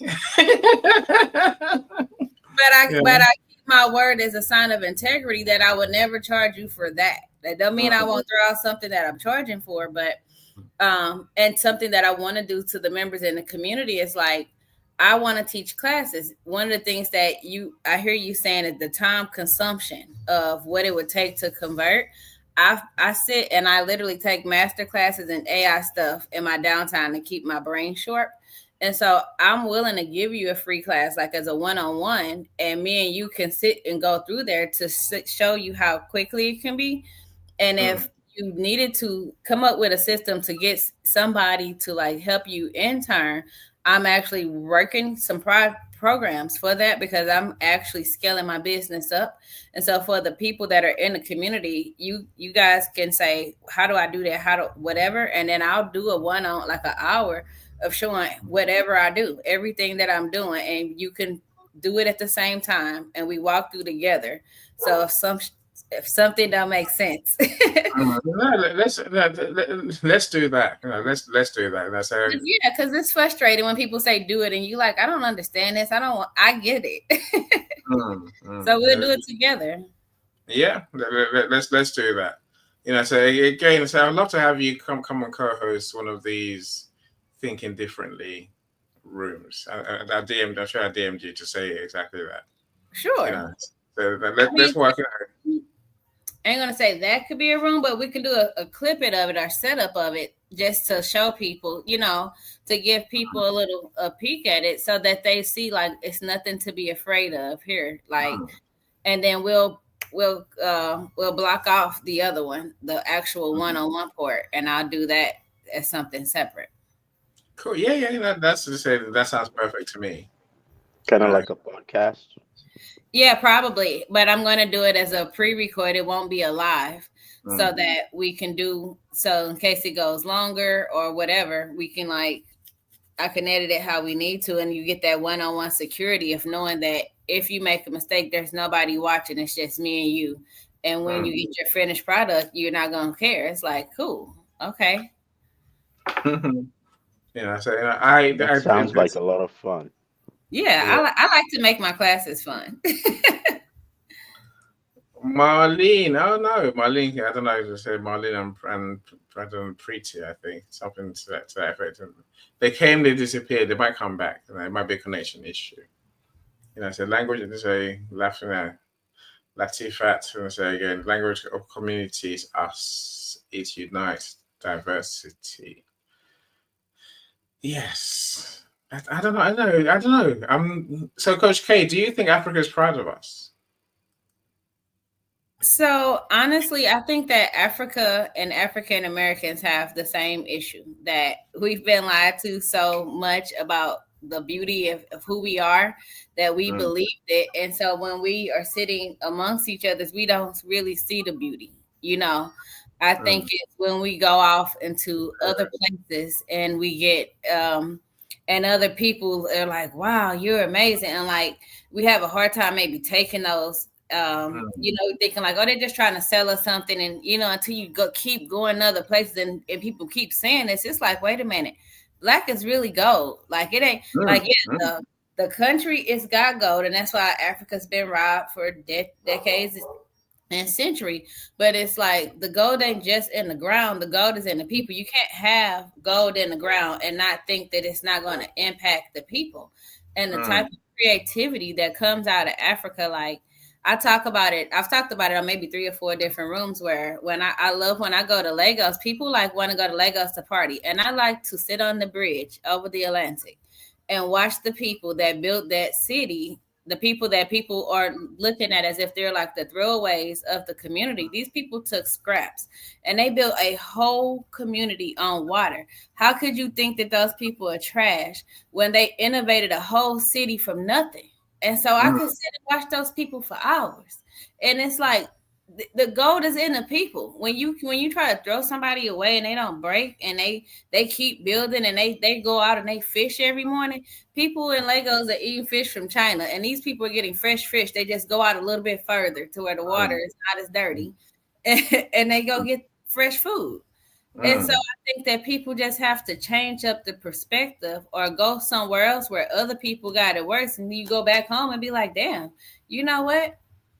We really are amazing people. We really are great. But sometimes you got to go back to the place that hurt. And like, I'm talking to you, but I'm talking to myself, because I haven't been back to my hometown in a really long time. I moved away in 2013, and I don't frequent back because I let the voices of what I thought was true kind of play on my subconscious, my mental. And it's like, owning the things that are really in a way that are in our head is really how we leap forward ahead. You know, it's by saying we are literally capable of anything that your mind can imagine is real. God is just waiting on you to execute it. But if you saw it, it's real. And I think it's that simple. What she's talking about is owning your mind. Yeah. I love that. That is a very powerful statement. But are you going to come back to Africa anytime soon, Michael? Yay! Yes, I am thinking of that. I want to come back to Africa, and I don't know when I'm going to come back, but I have a desire, I have impotence to, at some point in time, that is going to be my destination. Before I die, that will be my destination. What country are you in, Michael? US. I'm in It's California. US with you. Oh, he's in Cali like Leah. What city? Victorville. What's the largest city next LA, to? Los Angeles. Okay, cool. The Mojave Desert area. Nice. That sounds interesting. Where are you? I'm in Houston, Texas. Oh, Houston, Texas. I was in Fort Worth, Texas. Oh, me too, for 10 years.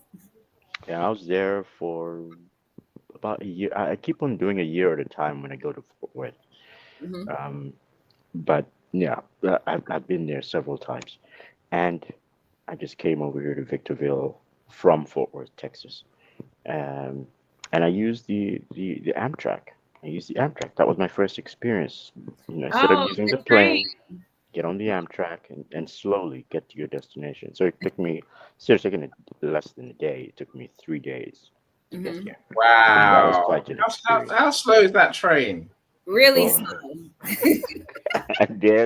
That's Very slow. When What you is talk that? about So there's an Amtrak and there's a fast train, right? No, it's not fast. It's a slow train.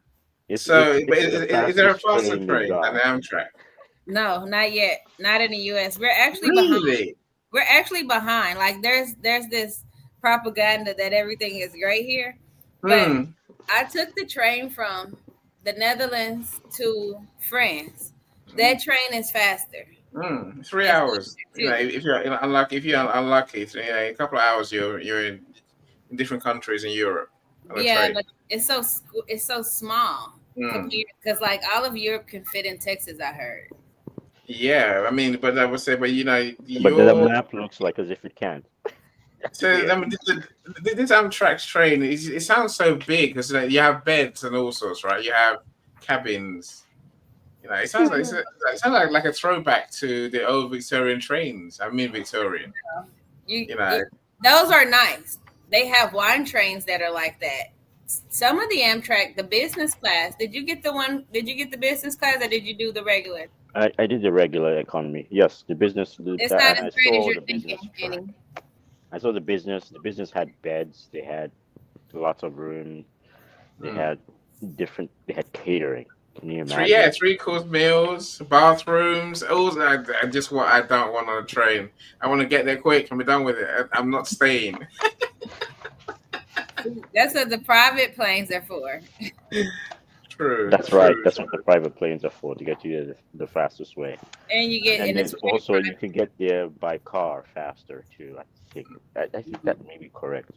I think yeah, you no, can get, it's correct. yeah, That, by that car. must defeat the point of trains, right? And that just baffles me.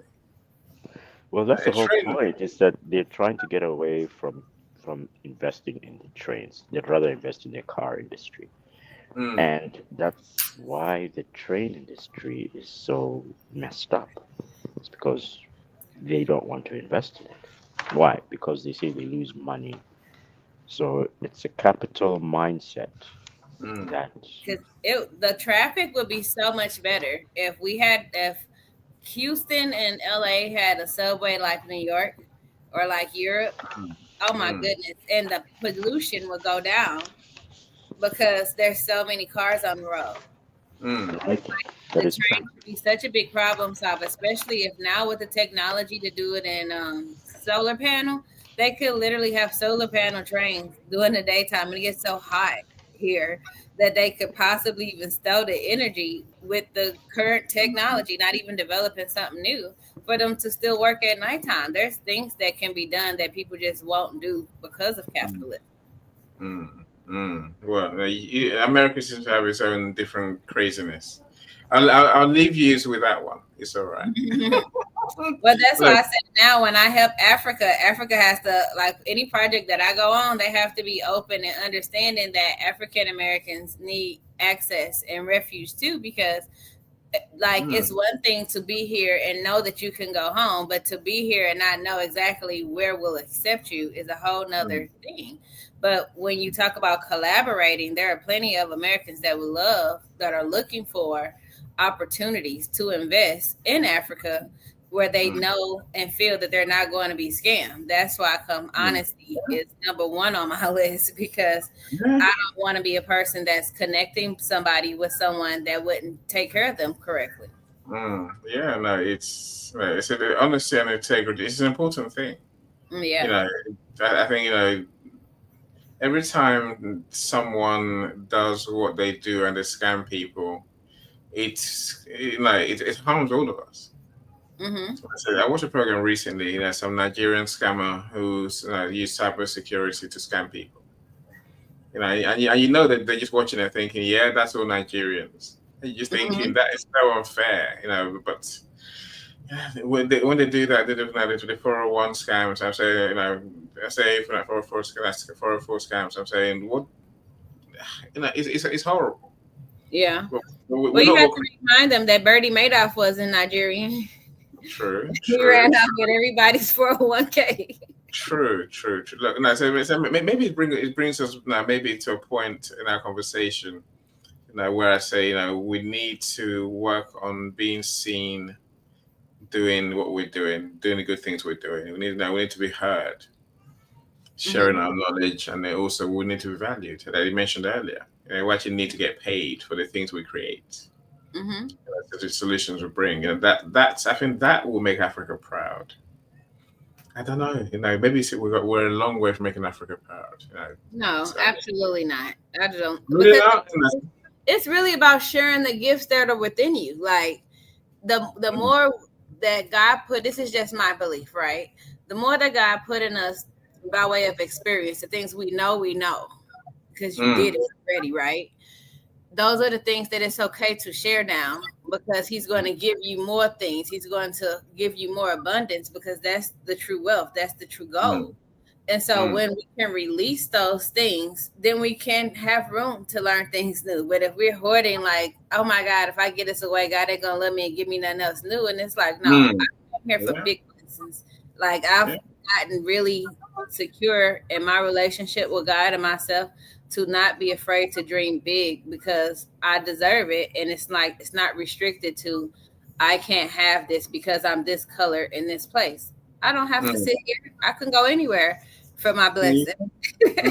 Right, you know, looking at of course you can, you know, and you know it is what's within us that we need to work on.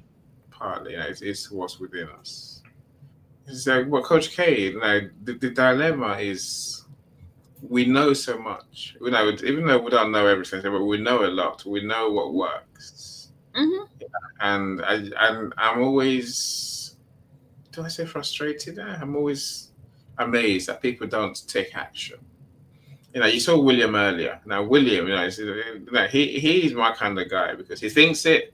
No matter, you know, he wants to say he wants to create a center for Ghanaian youth. So he starts. He writes his book, tells the world I'm going to create the center, and then starts going around schools to talk to kids, right? Then he decides, you know what, I can actually take this global. So he does his conference in Ghana, then decides he wants to do a next conference internationally. That's my kind of guy, someone who thinks it and then doesn't question what God's given him in terms of an idea and, you know, a thing that he must do. But many people, not just Africans, many people know around the world on LinkedIn, they talk a lot, don't actually do anything. They talk. They know what to do. They go to the mindset classes, mindset events, mindset workshops that are free, and then leave, and then life just carries on. This is the African dilemma that I see. Nothing changes when you do nothing.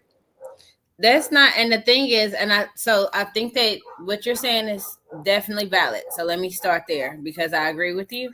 But I think the bigger picture is that exists in every community. Oh my God, my dog's out there going crazy.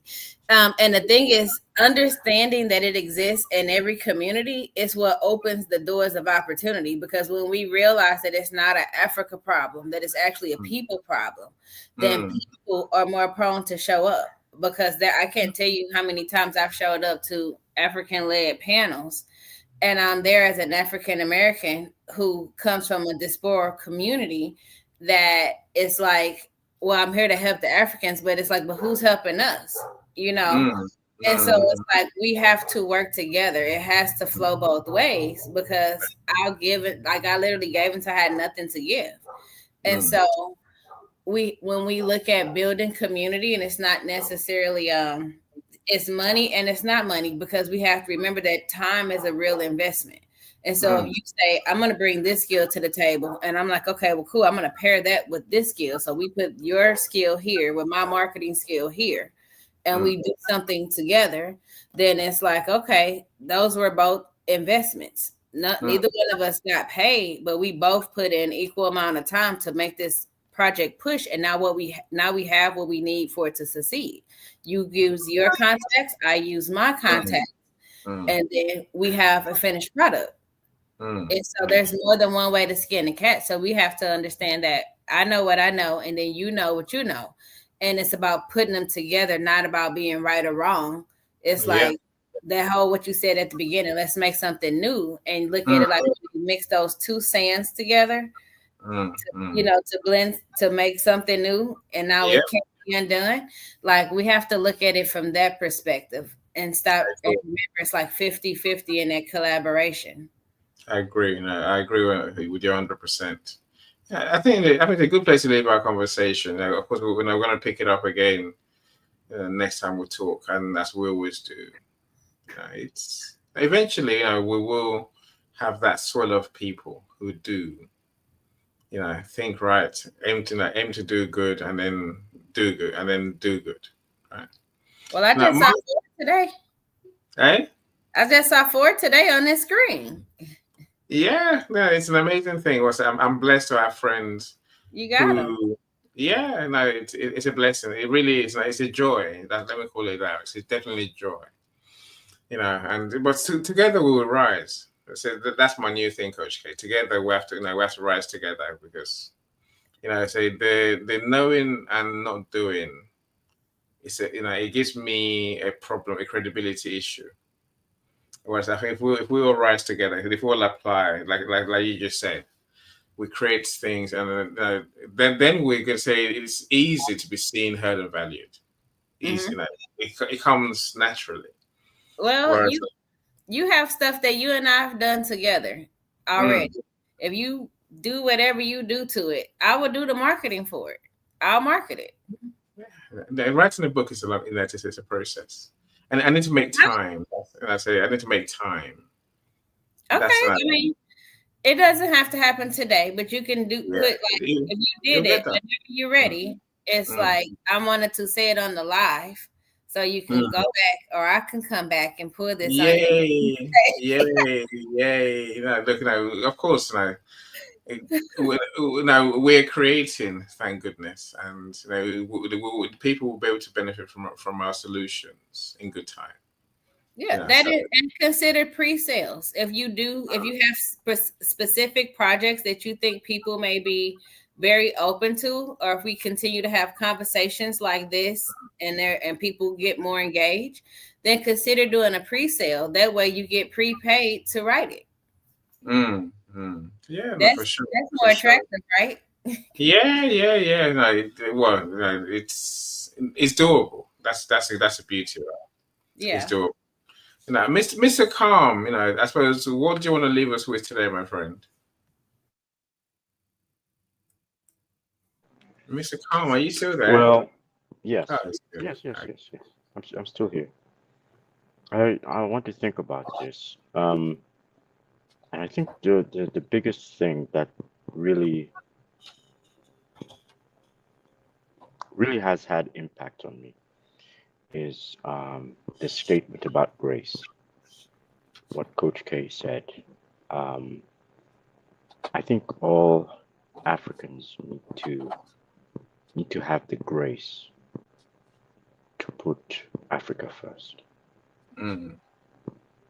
and do what's necessary to bring us all together. Not just bring us all together, but to elevate each other. It is certainly a word that has been expounded in my universe, and it is something that I cherish and I will promote. Just like Coach K has indicated, I will promote this word because of its positivity and its potential in enlightening all Africans towards the same goal, the same purpose. Yeah. That will make. I certainly appreciate Coach K for coming up. I mean, she is a diasporan, by the way. Yes. She's not African. But we are the people in the diaspora will tend to be more. As Coach K said earlier, we'll see almost Africa in from a bird's eye view, and God knows, the potential is there, right? The ability is there. Sometimes the passion is there, and so it's that, bring it on. Yeah. If I was an African and I was living in Africa, I'll tell Coach K, bring it on. Bring on your game, and I'll show you my game, and we can rough it up in the hood. We create something new. That's the beauty of it all, right? We create something that helps people. Yeah, that's the energy. That's what I'm looking to do. I'm looking to go start a community online for the sake of knowing the people that I am going to sell to offline in terms of international commercial development. But everything will be, like I said, a venture and investment community. And so I'm looking to invest in people for the rest of their lives. I don't know how to partially do stuff. And so that's why when people connect with me for the wrong reason, it always kind of throws me off because I'm pretty through and through. It's like, this is me all the time, and I either care or I don't. If I don't Mm. care, I'm not going to pretend to care. And some Yeah. people don't like that. But when we get to the part of respecting what our goal is and who's in alignment with us, that's what gets us there faster. Because Mm. sometimes we want for everyone to like us because we've been so taught to love thy neighbor that we don't love thyself enough. And so, in between seeking validation, it throws us off course and gets us there a little bit slower, but it doesn't mean that we won't get there. And so I'm really about connecting with those that are serious about understand that heaven is on earth. I'm not dying to experience all this amazing stuff that I already know exists. And it's like, for me, I want to say this to you guys before we go, because growing up, the only thing I knew about Africa is like the safari stuff we saw in books, different things that they like feed the children. It wasn't the pretty picture. It wasn't the true Africa that was shown here in America. Yet I still was in alignment to go to school with kids from Nigeria and for my first clients to be Nigerian males that I was able to collaborate and do business with for the sake of us, all. And when I first visited Nigeria, I went alone. And that was probably one of the most scariest and proudest moments of my life. Like, I'm watching this Thurgood Marshall movie on the airplane, and I'm flying over the Sahara, and I'm thinking as this little girl, like, oh my God, I'm thinking of like reading Rainbow when you take your first trip in the book and you're learning about the world, and now I'm actually seeing it. And to transition from I saw this in a book. Oh my God, it's giraffes outside the window. Like my grandmother don't know what it means to fly in a plane. You know what I mean? Like we're already living in the future, and to find gratitude in the moments that we get to partake in that our forefathers that can't even imagine. Like we talk, I'm looking at you and you're looking at me in two different countries. This didn't exist 20 years ago. You know what I mean?